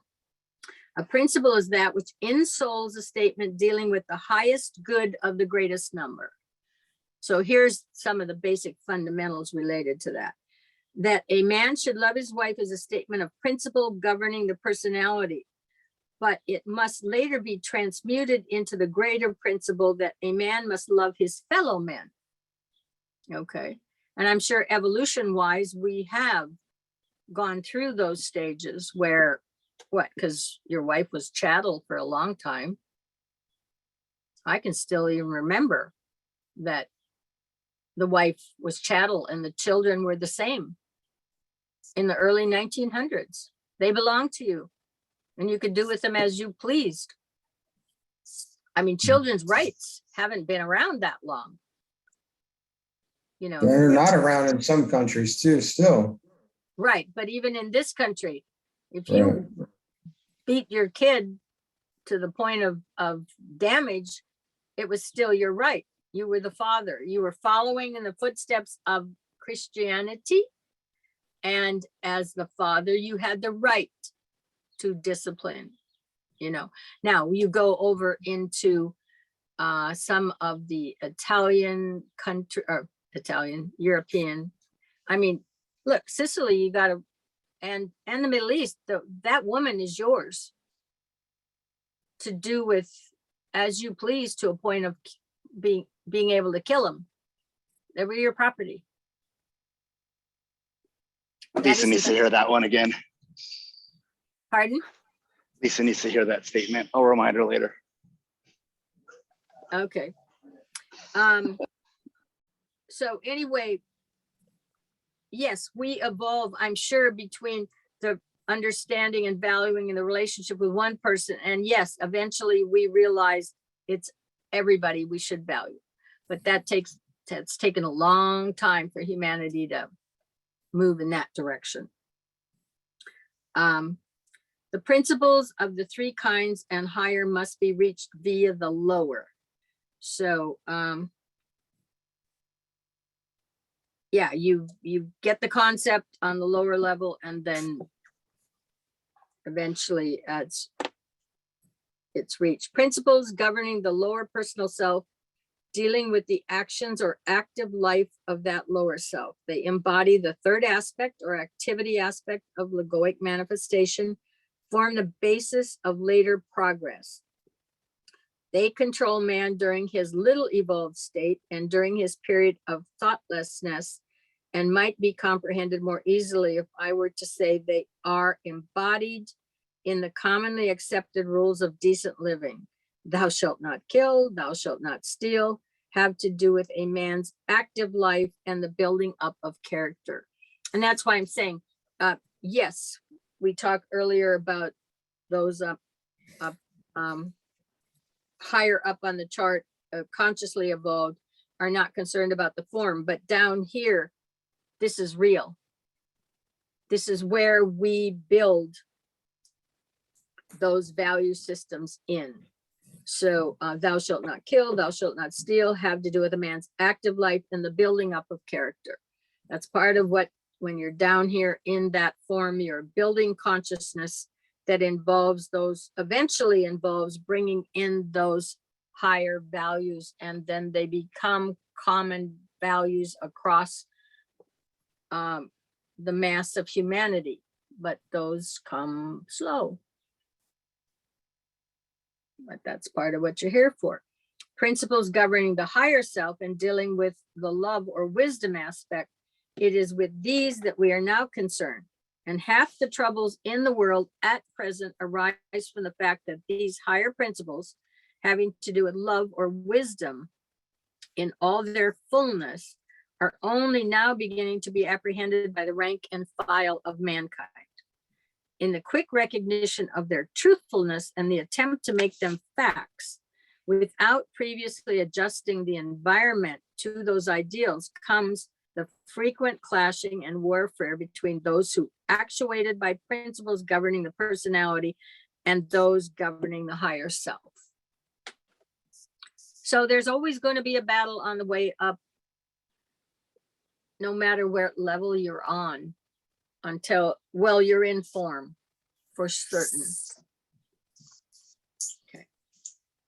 Until more of the race are governed by the soul consciousness, this warfare is inevitable and cannot be avoided. When the emotional plane is dominated by the intuitional, then will come universal comprehension. The first set of principles is learnt by the man through grasping and the subsequent disaster that results from that seizure. He stole, he suffered the penalty, and he stole no more. The principle was wrought into him by pain, and he learnt that only that which was his by right and not by seizure could be enjoyed. The world is learning this lesson in groups now, for as its revolutionaries seize and unlawfully hold, they find the stolen properties suffices not but brings sorrow. This in time they learn the principles, thus in time. The second set of principles is learned through renunciation and service. A man looks away, having learnt the first principles, from the things of the personality, and in service learns the power of love in its occult significance. He spends and consequently receives. He lives the life of renunciation, and the wealth of the heavens pour in on him. He gives all and is full to completeness. He asks nothing for himself and is the richest man on earth. First principles deal with the differentiated units and with evolution through heterogeneity. Principles such as the race is learning now have to do with groups. The question is not what will be best for the man, but what will be best for the many. And only those who can think with this vision of the many as one can state these principles satisfactorily. They are the most important, for they are the basic principles of this love system. The trouble today is that men are confused. Certain first principles, lower activity fundamentals, are ingrained and inherent now. And a few of the higher egoic or love principles are seeping through into their bewildered brains, causing an apparent momentary clash of ideas. Therefore, like Pilate, they say, what is truth? If they will but remember that the higher principles deal with the good of the group and the lower with the good of the individual, mayhap clarity will ensue. And that's certainly, I mean, that's simple. There's a sentence that basically explains it all. But living it in a collective group is a little more difficult. The lower activity of personal life, no matter how good or how worthy, must eventually be transcended by the higher love life that seeks the good of the group and not the unit.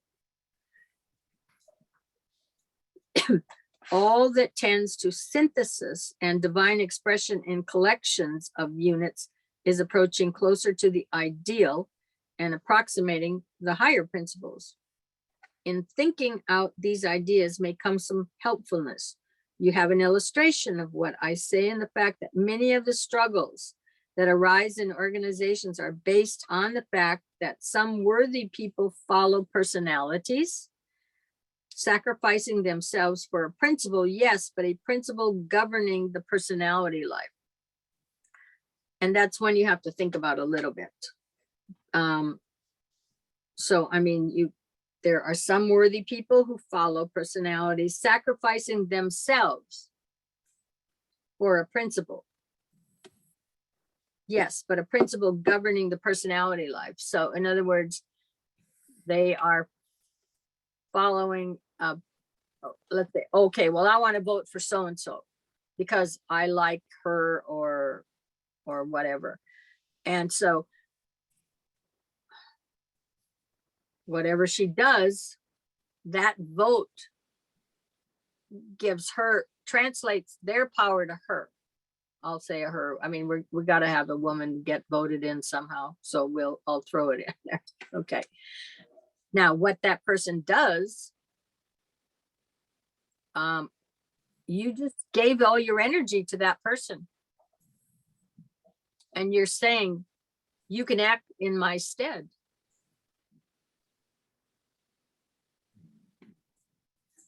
So, and then if you find out, if you would find out that that person was not following what your basic principles are, in today's world, I don't think we would really identify with it. We'd just say, well, they went off the rails.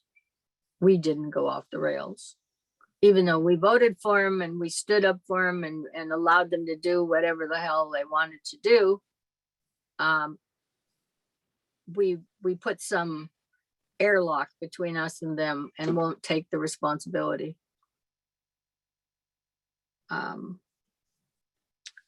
So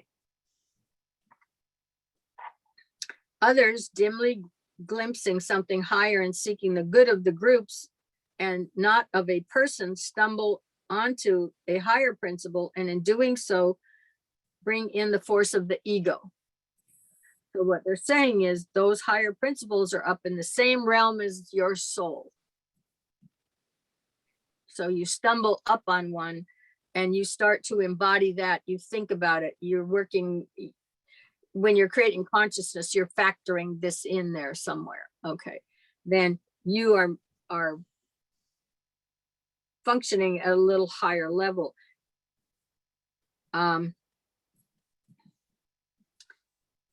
They are working for others and aiming in the helping of their group. When egos and personalities clash, the victory of the higher is sure. Now you better quote that one and put it on your wall. It is the fundamental level of why, even with my mentors way back when, and we always understood inevitably good works out in the long run. Now, that doesn't mean the long run has anything to do with our short lifespan. Okay, but ultimately the system is designed so it will succeed on moving everything up. But again, I mean, you know, like I said, you might be doing a 2-step and, you know, you may or may not be incarnated during a period when we're taking the steps back, or you may be incarnated when we're taking the steps forward, or you might be involved in both. But inevitably what you've got is you have got that monadic energy up there, and that is extremely powerful and magnetic in its own realm. And it is pulling, it's going to pull everything up. Eventually this is going to succeed. That's the inevitability of it. How long it's going to take is I won't say it's anybody's guess, because I'm pretty sure there's more than a guess somewhere along the line, but inevitably that's the design. It's going to happen. In the middle, so it says, when egos and personalities clash, the victory of the higher is sure. The lower principle must give way to the higher. Interestingly enough, Simon had an update yesterday. I don't know if anybody listened to it yet.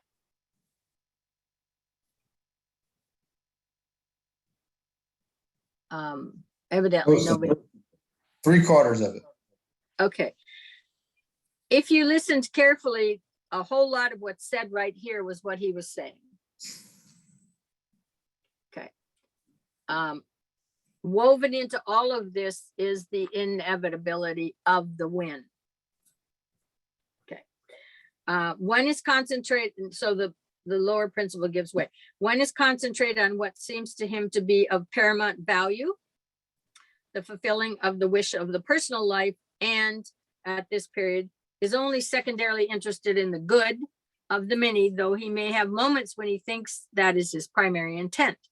The other cares not for what becomes of the personal self and is only interested in the helping of the many. It boils down, to use an apt expression, to the question of selfish or unselfish motive. And as you know, motives vary as time speeds by and man nears the goal of the probationary path. Still higher principles are those comprehended by the spirit and are only readily comprehended by the monadic consciousness. So make notation, because you're probably not going to personally be able to experience this, but remember what it said. I mean, you're not going to be doing this tomorrow. Still higher principles are those comprehended by the spirit and are only readily comprehended by the monadic consciousness. So that's the guy way up on the top. Only as the man transcends his active personal life, substitutes the life of love or wisdom as led by the ego, can he begin to understand the scope of that life of love and know it as demonstrated power. there's an interesting shift there, because it's a matter of being able to understand it's one thing and then know it as demonstrated power. In other words, that it has functionality is another. Just as the personality deals with the principles governing the life of activity in the lower self, the ego works with the law of love as demonstrated in group work, or love showing itself in the synthesis of the many into the few. And that and that one is really talking about the spiritual triad and the hierarchies. So the monad deals with the active life of love shown in power through the synthesis of the few into the one. And that is talking about monadic energy. And those three things here are three different levels on that chart. They aren't just words. Okay. And basically what he's indicating is that monadic way up on the top, where you start with the one, then deals with the active life of love shown in power through the synthesis of the few into the one. That's your 3 in 1, but in a different way. One deals with the life of man on the physical plane or in the 3 worlds. The second with his life on causal levels, meaning the ego or the soul, however, and the last with his life after attainment of the goal of present human endeavor. Okay. And present human endeavor is basically all of that. One deals with units, another with groups, and the last with unity. One deals with differentiation at its most diverse point. The second with the many resolved into egoic groups, whilst the third sees the differentiation resolved back into the 7, which marks unity for the human hierarchy.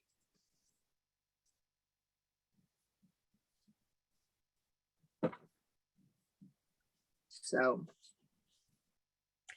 all these factors and many others produce differences among human beings, and in sizing himself up, a man must needs bring them into his consideration.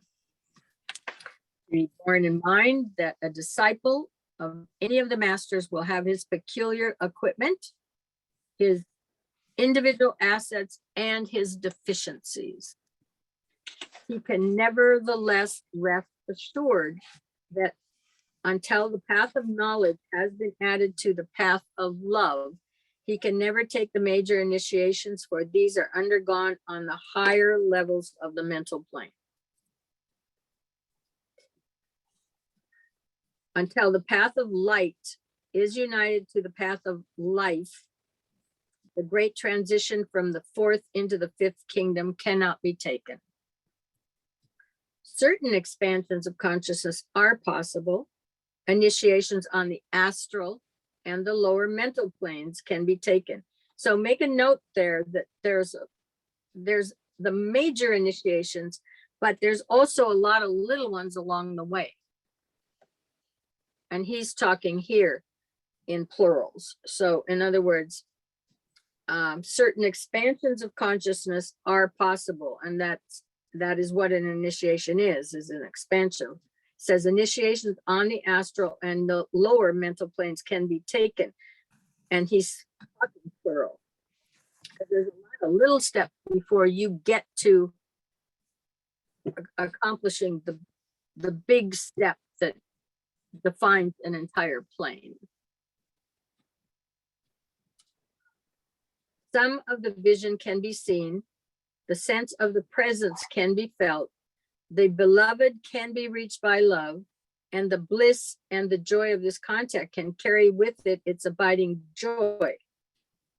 But that clear perception which comes from the experience undergone on the Mount of Illumination is a different thing to the joy experienced on the Mount of Blessing. The heart leads in one, the head leads in the other. To answer categorically, the path of knowledge is that of the occultist and the sage. That of love is that of the mystic and the saint. The head or the heart approach is not dependent upon the ray, for both ways must be known. The mystic becomes the occultist, and the white occultist has been the saintly mystic. So look at the order there, because he has really stated the order. In other words, the mystic functions on the astral level. And there was a point at time when the mental level really wasn't functioning yet. And so, and the astral level had to be built. The consciousness in it had to be built. It was built by humanity. And so then the path of love, because that astral plane was meant to be there to have a full direct reflection of the Buddhic plane, which was pure reason, which is pure love. And that was the meant, it was meant.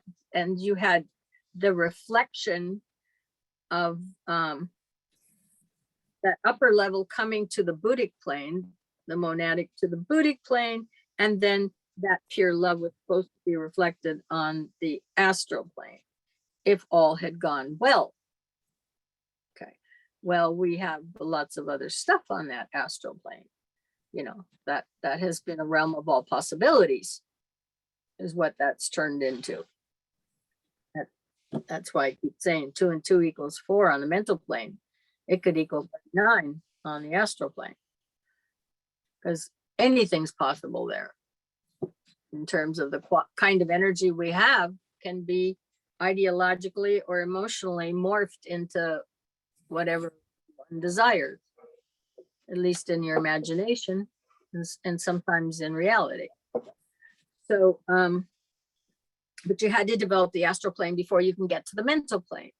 So what's really saying here is that the path of love is of the mystic and the saint, and you got that development when all of that was being evolved, all the way up through. I mean, we've got some saints that did some pretty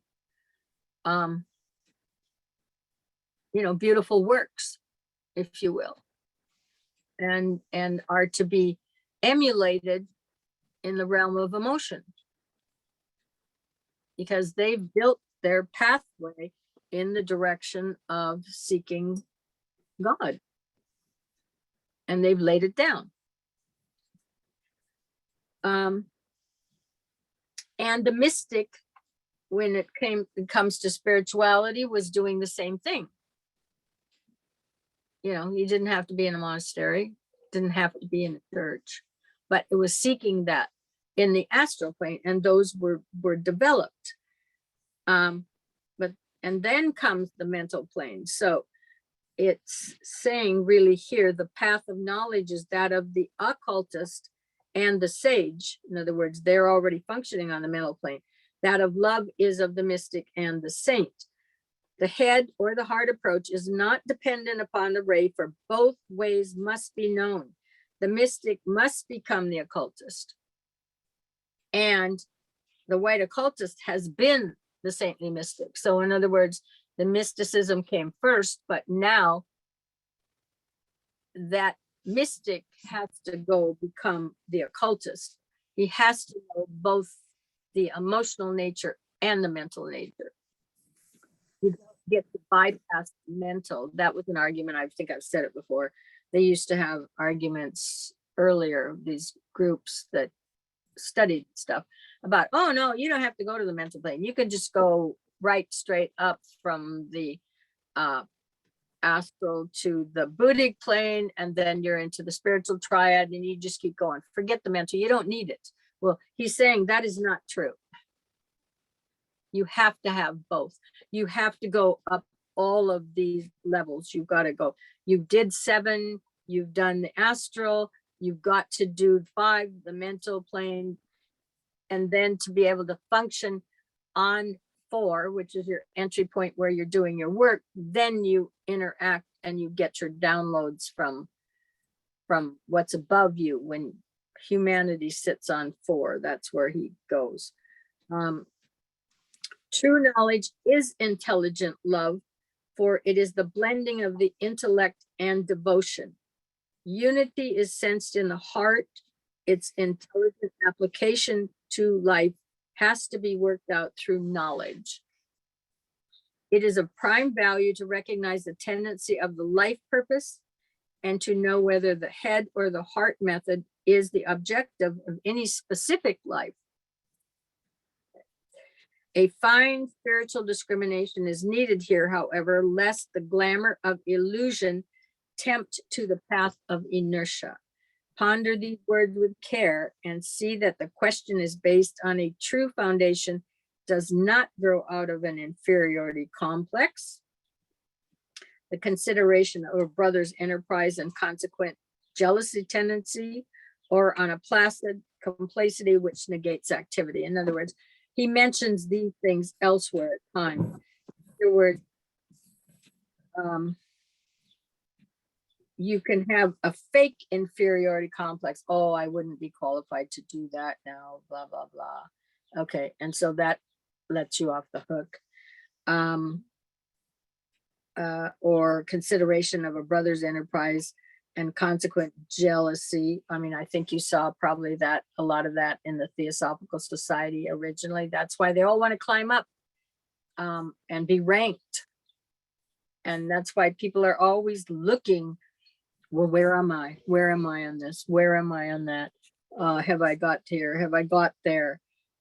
Because innately behind that is a sense of competition with somebody else, I guess, whoever they got in their head as a competing factor that I got to get there before they do, or my status has to be higher. Or just one that just says, well, you know, I've seen a lot of this placid complacity. They realize, they read the damn stuff and don't do a thing about it. 40 years and they're still where they probably the first time they read it. Okay. So all of those have an electromagnetic pattern that's working there. One is, you know, the competitive one. There's another one that just isn't connecting anything, any of the wiring. Okay. It's just, it'll sit there and oh, isn't this beautiful? And isn't that a nice idea? But don't have nothing to me, even though I'm sitting here reading these books for all these years. I'm not going to apply this other than I'm going to be a good person kind of thing. And then the inferiority complex, which lets you off the hook on another way. It's a false sense of an evaluation of yourself. Oh, I wouldn't be qualified to do that in this life. Yeah, they're all out there. They've used this material. Hopefully we have some incarnated people now who are a little more dynamic, but certainly when this book was written, they were out for all of those levels. Rather than just sitting there being listening to this, if you open yourself to just the being and having the consciousness to know the pathway is there, and wouldn't it be nice if it comes my way? I'm certainly going to be set up to receive it if it does. I don't know if it's going to happen in this lifetime or not, but all of me would certainly entertain it, and it would be nice if it comes. If not, then I know whatever I've done this time will set me up to continue in the next incarnation without all of the roadblocks that these 3 sentences set up, because that's what they did for these people. One said, well, no, I wouldn't be qualified to be able to do that, you know. Another one is just trying to, jealousy has its own, well, let me save those off, I want to get there first. Or a complacity, which just your wiring isn't hooked up, you know. All of those were ways that he's pointing out that you stop yourself. That's why we went through harmlessness the other day, I believe, you know, and he said, if you just are harmless in terms of you don't build those thought patterns or forms about anything that blocks. You're the most open you could possibly be to receiving. As a general rule for the average aspirant to discipleship, it may be safely assumed that the past has seen much application of the heart way, and that in this incarnation, the mental unfoldment is of prime importance. Can't stress that enough. This is what he's saying. You've got, this one is designed to get you onto the mental plane, because if you can't get on the mental plane, you can't get into the soul.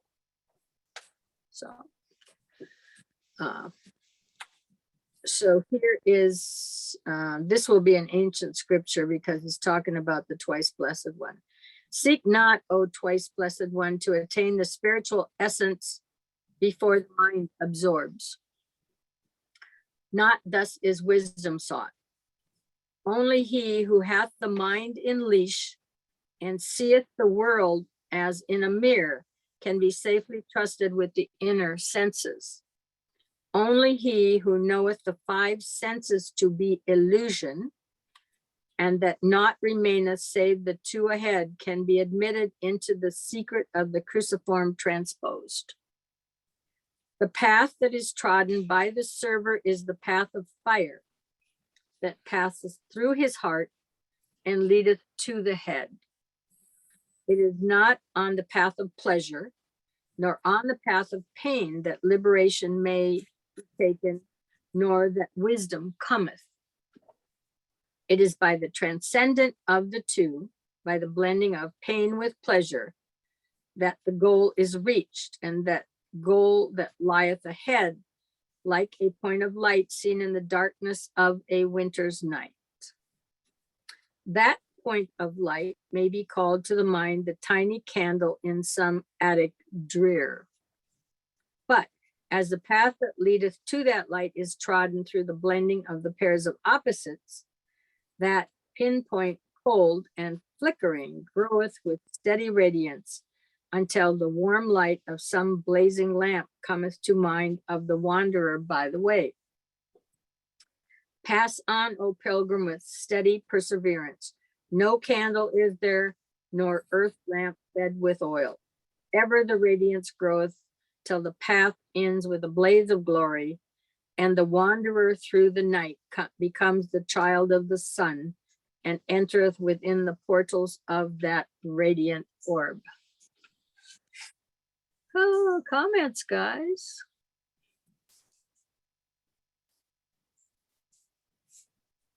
Those last 3 pages were pretty chock full of information. Oh, yes. Yeah, and he's basically saying you've got to be up on that mental plane, which for today's world makes it a little easier to understand with some of the science we have now that substantiates the stuff that your mystical path had the information of, but now you get the hard science of it, so you can find the structure, and that structure will basically reside most of it on the mental plane. Yeah, and your sight and your reading of light, you know, and the processing through the nervous system, all of that, the science for all that's there now. Those extra books pretty much lay all that out to you. You know from Lipton that you've got a receiver and a sender on every cell membrane in your body, that you're hooked up, you're wired, you're plugged into this system. It's just you got to activate all the different levels of systems and get them all connected. It's awfully quiet out there. Gotta let everything go too, it sounds like. I say that again. I said, it sounds like we have to let everything go too. You got to let everything go down here if you want to move there. Right, that's what I meant. But I mean, it doesn't mean that they disappear out of your life. But you're not grasping them. The perspective needs to change. They're here as long as they're here. Yeah, because we talked about that thing earlier. I think it was page 118, I think, with the egos and personalities clashing. Right. And where did it go? Close to the bottom. Yeah, I saw that, but it was before that, I think. I just got thinking, like, in terms of people looking at, man, where did it go? Or do you want Worthy people follow personalities, sacrificing themselves for a principle. That kind of made me think of government service. And even in military service, we kind of give up our own personalities to pursue kind of the ego of somebody else, right? Whatever it is we're pursuing for the quote unquote greater good. if you're actually able to sign on with somebody who is honorable to ultimately the greater good. But the bottom line is that whole body functions in this lower three realms, and it's all tied to what's in it for me. Right. This or that got set up, and those may or may not be honorable ideologies. Exactly. And you just sold yourself out to them. Right. And that's where I was going with it. It's like, you know, you sign up thinking you're doing good things, but are you really? Is it really? Because we're pursuing something for the benefit of essentially someone else's outlook. And the question is that person's outlook that you're doing all this service for the right outlook? Right. Yeah, no, absolutely no question that you're right. And so, and in today's world at the moment, I think we're finding out that a lot of those outlooks, which were marketed very well and everybody believed them, may have had other nefarious stuff going on behind the scenes that what new. Yeah, gives you a lot to think about. Yeah. Like the Yeah. stormtroopers in Star Wars, like finally realizing that they're the bad guys. Right. Yeah. So be that the case, then they have to look within their own heart to examine the essence of what they did and why they did it. Okay. If you find out that you're the bad guy and then you love it, and by that I mean that it makes it even more fun to chop these people up and butcher, blah blah blah. That's one thing, but it's all within the truth of your own motive, your own emotional feelings, and what you relish or don't relish, if you will. I don't know why they say that. And then they have this cucumber stuff chopped up with pickles for relish. I don't know what they have to do with each other, but they're the same word. Yeah. So then it's a matter of, if you become aware of something like that, then that's the inner evaluation. That could be a tough nut to crack in terms of what if you find out what you are or have been supporting your entire career or whatever might not be the right path, and you're caught up in a conundrum. It's like, okay, so what do I do now? Because I got to take care of things in this physical world. I've got to pay to keep a roof over the head and food on the table. But yep. Is the cause that you're working for really gonna? Am I willing to say not is the question. Right. Think of it as like a service to humanity. You're not even your service to your job or it just me or is Frank breaking up? Oh, but maybe you guys You can even say what you're saying right now. Once you have a certain understanding of. Hey, Franco, You're you're breaking up, Franco. Okay, it wasn't just me. I thought it was just me. I don't know. He's breaking.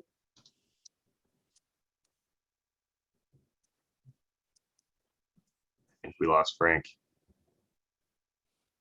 Well, My he's thought on. is that's probably gonna, and I don't know, but my thought is it's a nag, there's a nagging there even still, probably. Hmm.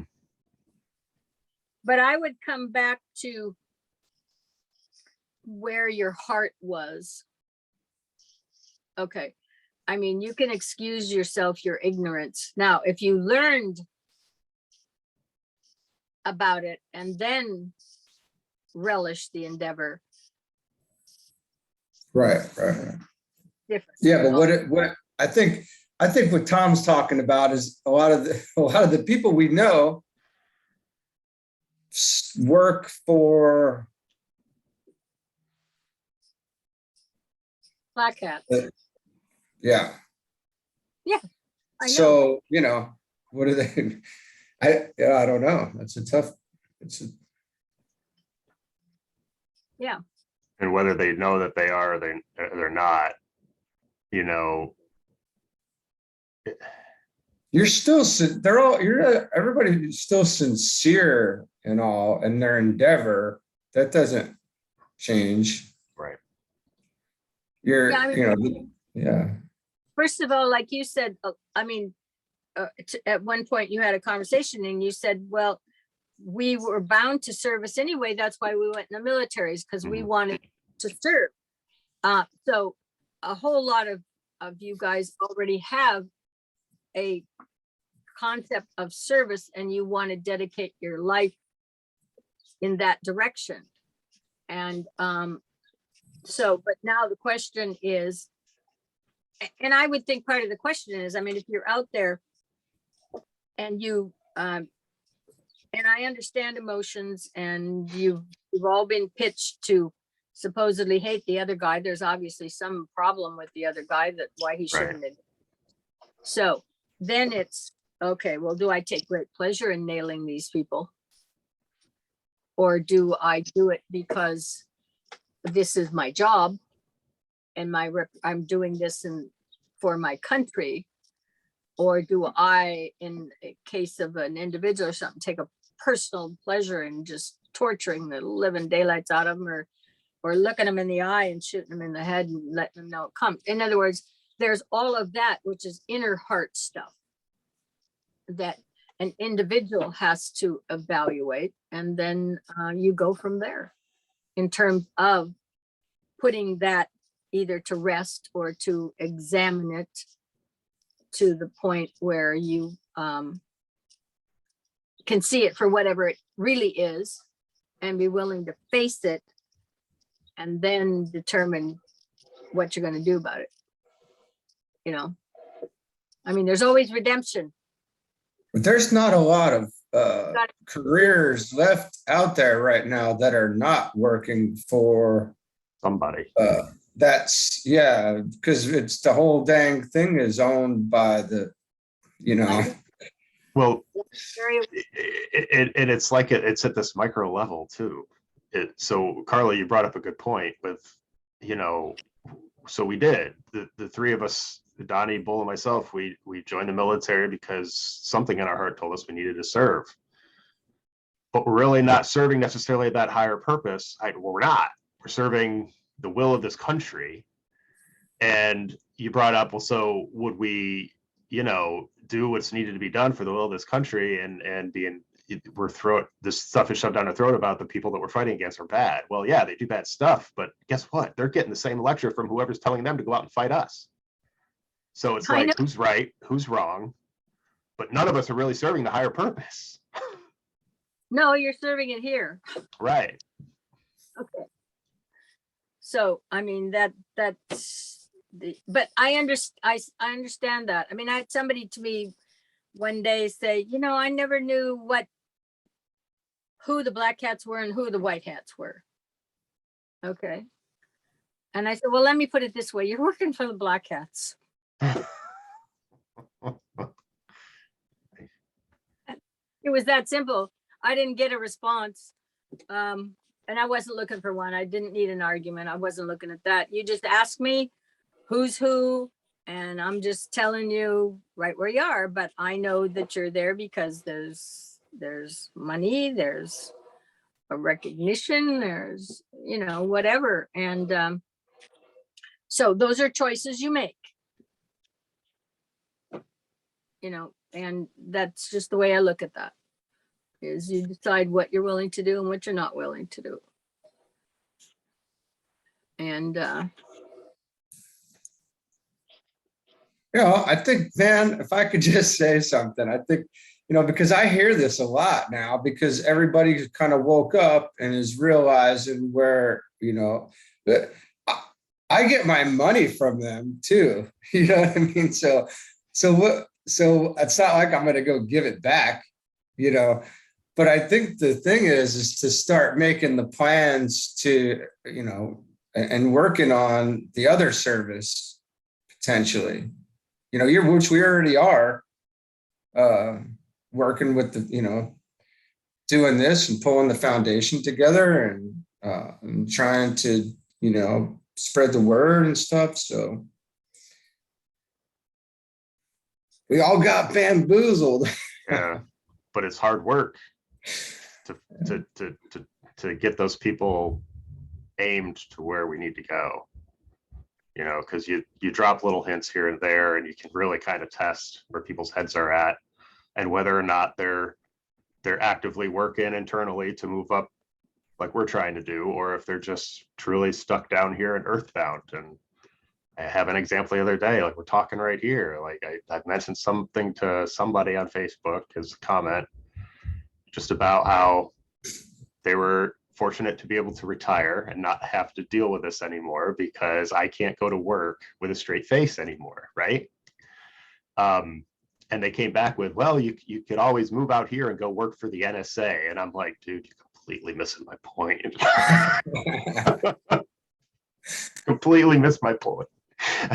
It's not, it's like all of this is limiting to what we're supposed to be doing. So let me throw this out, because what you guys are actually doing right now, okay, is the greatest thing you could be doing right now. Is you personally, what you're going to take out of this life is the growth and development you personally have. That's the only thing you're going to take. You can't take the rest of it with you, but what you're doing right now is where the value is. That's priceless, period. Okay. So your own, look, we're only, what, meeting for a year at the most? Something like that. I mean, look at the changes in a year. And that ripples out far more than you realize. Well, the interesting, what I was thinking about as we were listening to that, because that phrase, the mystic must become the occultist, when we first started talking about this material, that really hit me pretty hard, because I recognized that I was absolutely a mystic. So did I. You know, yeah, I know you did.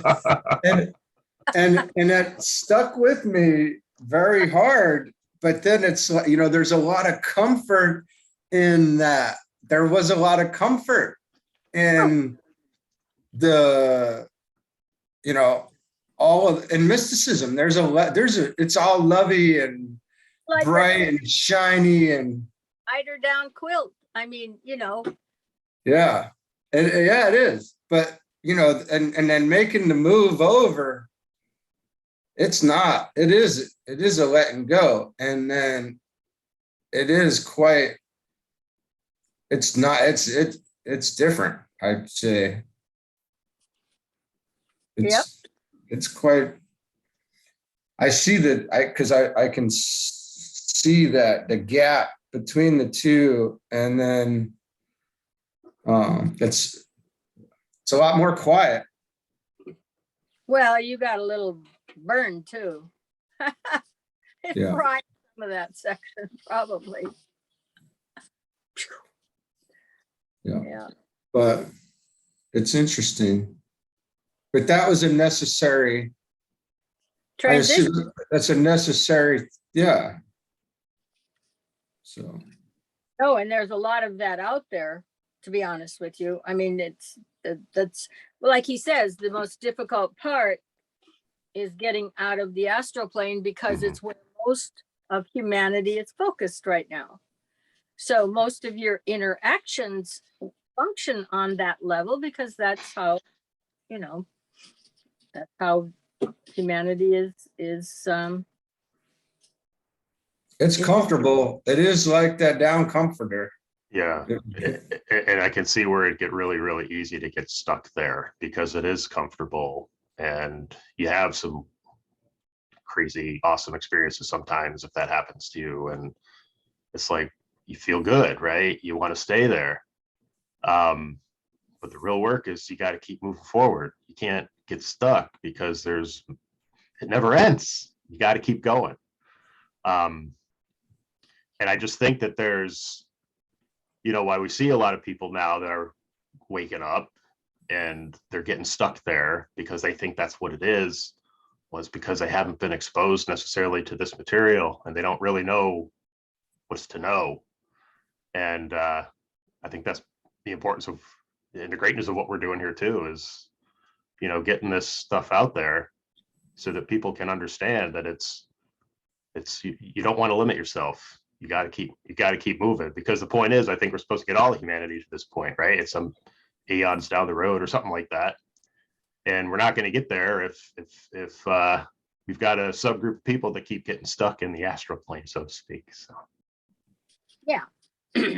But the biggest thing, first of all, is pulling yourself out. Because if you look at Christ, one of the words he said, if I go up, I will bring you up with me.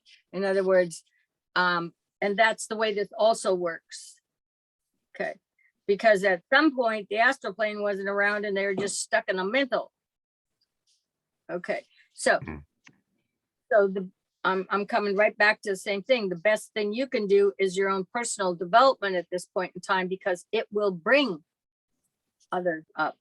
And part of getting out of that astral is to focus on some of those side books that are scientific, because that brings you up onto the mental plane. Okay. Starts putting your mind there, and you start to understand that it's so important to understand the unit you have and what all its parts and pieces are and what its potential is and what it can do. Because when you become aware of that, then you start to look at your moving around differently.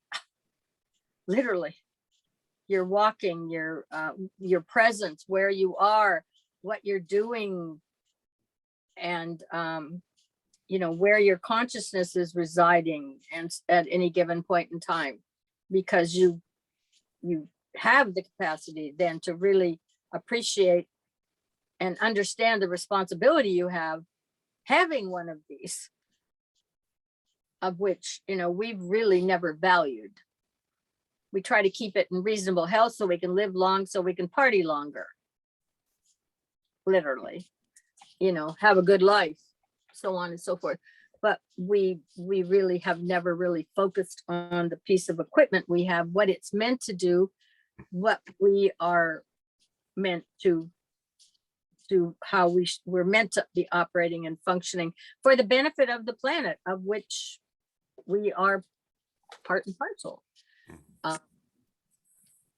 So just personal development is a good enough start, because it will bring others.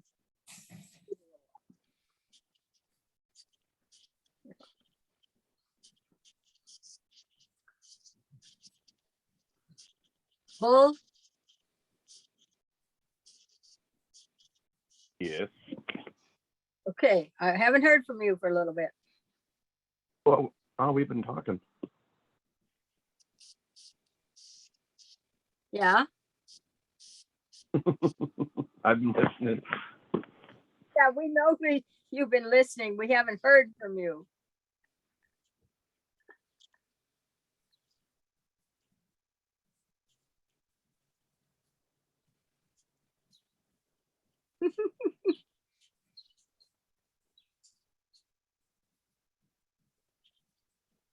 So we're not going to hear from you?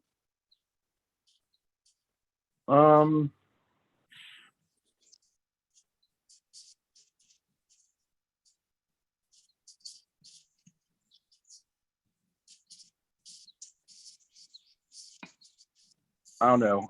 I'm thinking about what Tom had said about the about working for, you know, the black hats, you know, whatever it is. And then you had made the comment, you know, it's like all those internal things of how people were doing things. Like, I didn't really have any problem going after the bad guys, you know, especially after what they would do to animals, women, children, that kind of stuff. So I felt like I was doing the world a favor getting rid of that, you know, that stuff. It's like, oh, you need the reboot, go, you know. Yeah, and I'm not, I certainly didn't have a problem doing the job when during those times when I was in the jobs at all Yeah. either. I enjoyed the job. I felt like that too. As a matter of fact, my thought right before I had gotten in my accident, I was like, well, if I don't do this, who the hell else is gonna? Right. Yeah. And that, I think, was a lot of our guys' take on it. It was like, somebody's got to do this. Who's who else is gonna?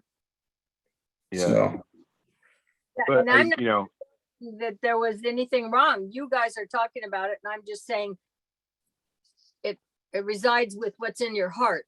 But anyway, go ahead, Bill. I Oh. interrupt. I would say, you know, they weren't good people that we were going after, you know, and I think that actually kind of motivated a lot of the teams, a lot of the guys, you know, to clear those pieces off the chessboard, you know, so that maybe the village or the villagers would have a better, you know, kind of way ahead. So, yeah. But, and then, you know, especially, I mean, it's after you see, you know, what humanity is capable of and they're like in their worst, or you're just like, wow, how could someone even think about that, you know? Or even past the point of a thought to actually, you know, do that to a kid, you know? So yeah, I don't know. I guess I'm kind of, yeah, it's a very archaic type of thing. It was a lot about like the way Carla was talking about earlier about the cultures and how they own what, you know, their family members and whoever, you know, they have that power thing. It was very archaic type scenario. yeah.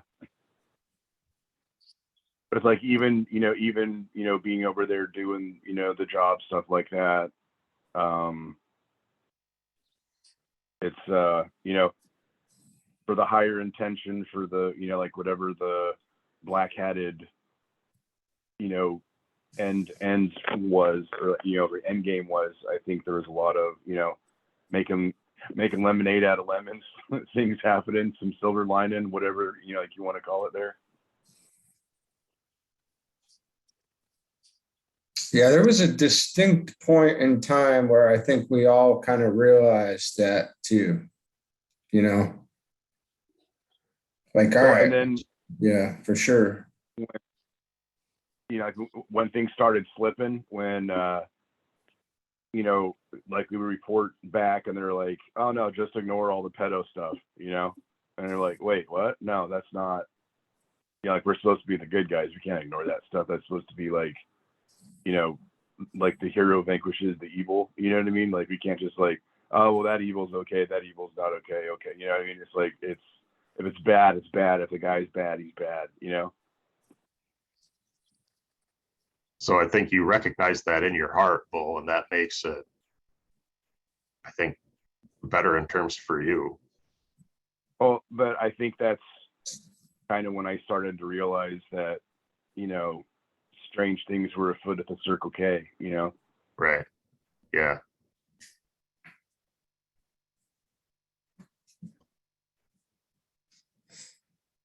Yeah. Necessary, I guess, right? We got to see all different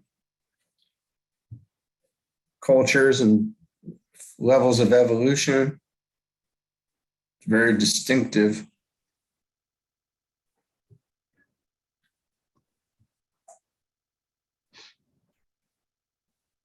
Yeah, if they ever wanted to reboot, you know, 10 Commandments or something like that, they would never have to build a set. Just go over there and, yeah, everything, yeah, everybody's in costume. Everybody still has that same very ancient, you know, way of doing things.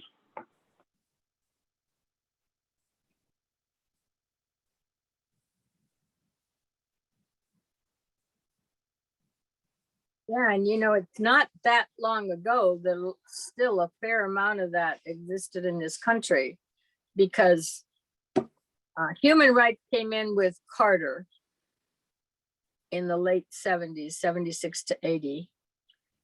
Children's rights, giving children actual rights, came in after that in this country. There wasn't a body of law that protected children. And now I'm not talking about pedophiles or anything like that. I'm just talking about from their parents. And, you know, I'm sure you still see some that have got the cigarette burns all over and stuff like that. But the parent had the right to discipline the child in any way, possible. Now you can't beat them to near death because you're trying to make a point, you know, but that protection, I mean, hasn't been there that long, even in this country, because it was a religious right that was granted to the father. Somebody told me one time when I was talking to them about evil, and I think it was probably you, Carla, and because I don't get my information from, but you had said, I said something about evil people, and you said, why are you worried about it? They're all going to die anyway. No, Yeah.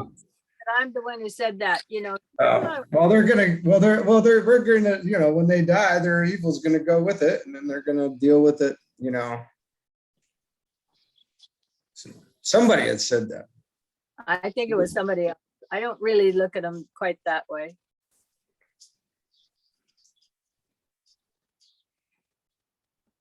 It might have been HPB or DK somewhere in there. Don't worry about evil people. They're gonna expire. Their time is gonna come up, and then they'll be gone.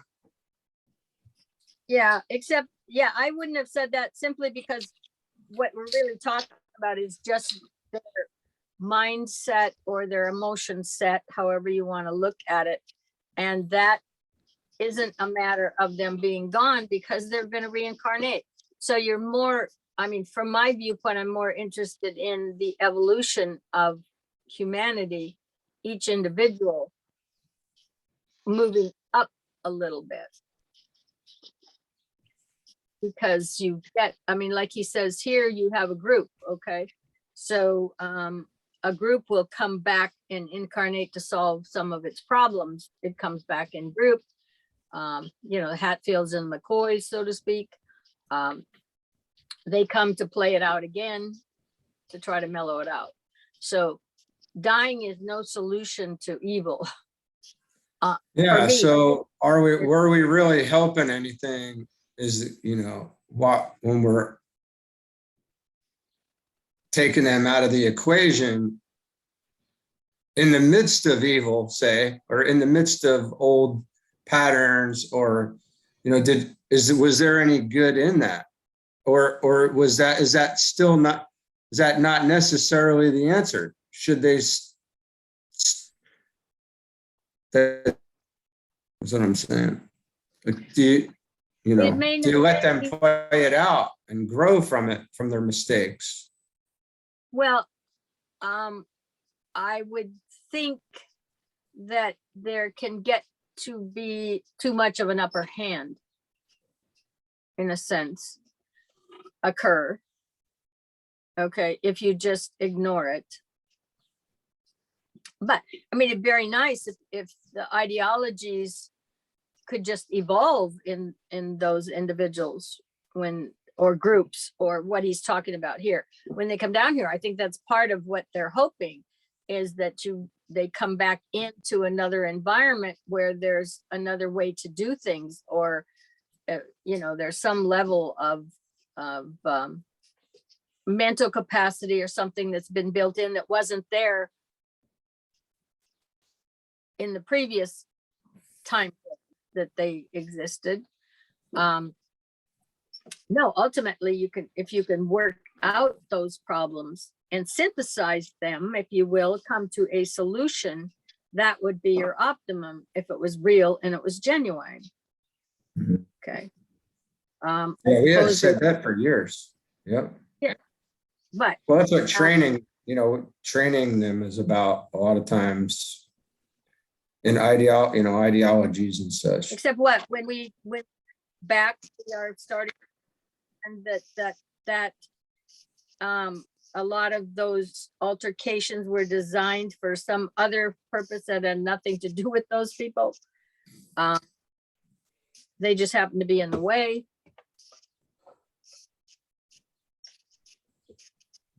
That's a tough one. Mm-hmm. I think that education is be the preferred answer, right? That'd be the best case. But sometimes we can do that, and sometimes it doesn't happen.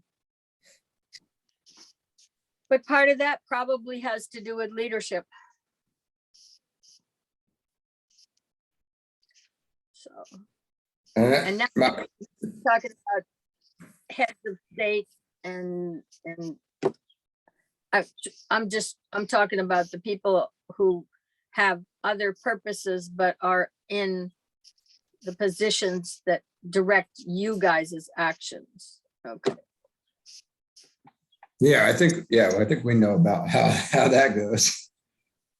Yeah. My thought is, what I was thinking about is the a lot of the cultures that we saw firsthand, there was a lot of inbreeding. So there was probably a lot of, I don't know what the implications of that and all are, but their cultures were very stuck in some pretty ugly ways. There was a lot of, it's just kind of I'm just kind of looking at that and going, well, how does that evolve from where it's at right now? That's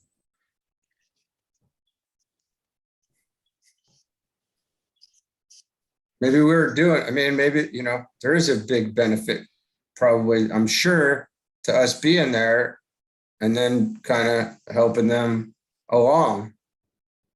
So not to say it was, war is the answer. I'm not saying that, but our presence being there may be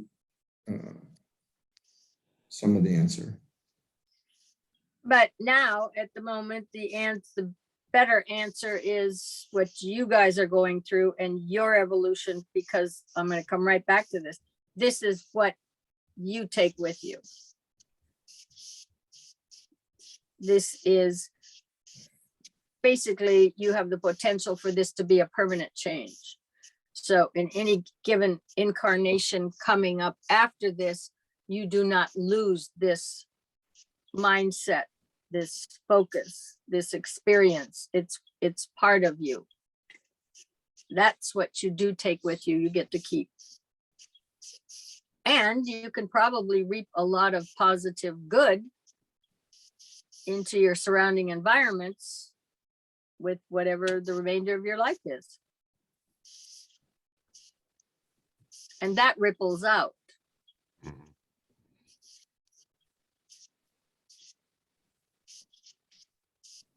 So that's the biggest place to focus at this point in time.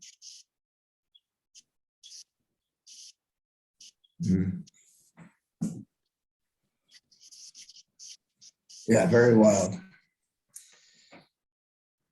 But very, from an evolutionary standpoint, very, very wild, whole thing. What are we, 9? Is that 8 or 9? Is that 9? Yeah, Are we- we're about done. Okay. And we finished. Did we get to the Rule 3.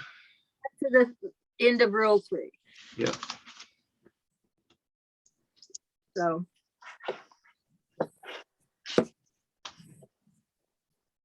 So next week we'll go back over rule 1.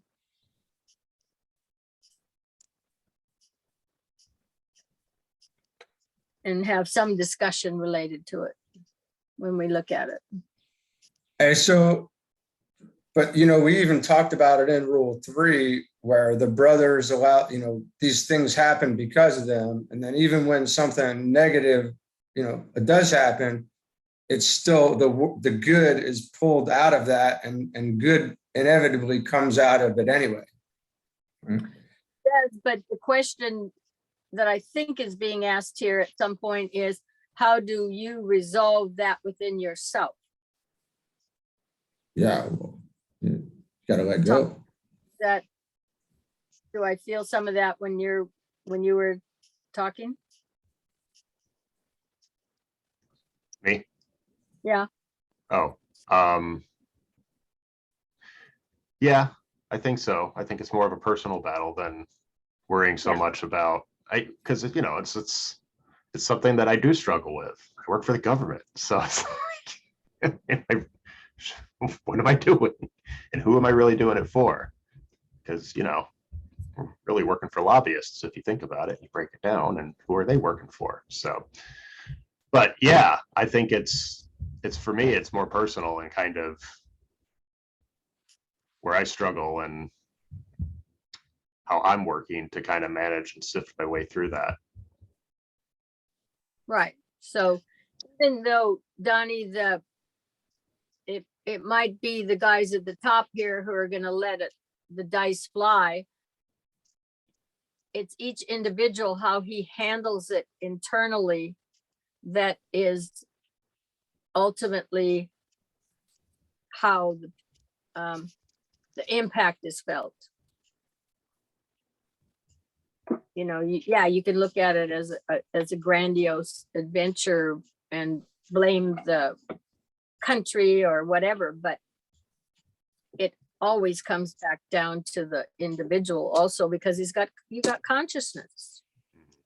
You know, you're running your evaluators, you're evaluating what this is and what that is, and how does it play with you, and how does this impact, and what responsibility do you have for it, blah, blah, blah.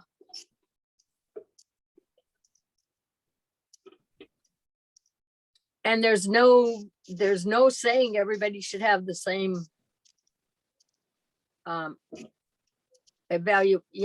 same result or in ideology. You've all got different souls, different backgrounds, different, histories, if you will, collectively within yourself to play it off of. So the intent of the incarnation itself may very well have had different objectives for all three of you.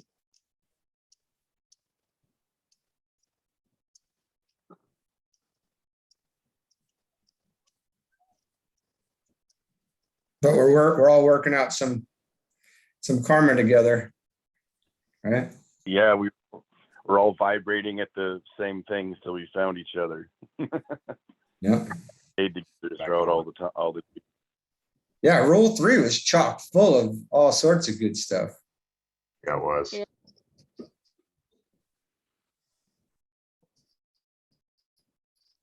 Yeah. I think We had all our- the questions that we had we could answer inside of the rule we just read.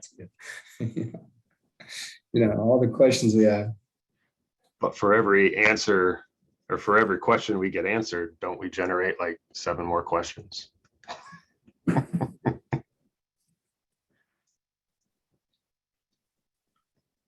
So are we wrapping this one up today?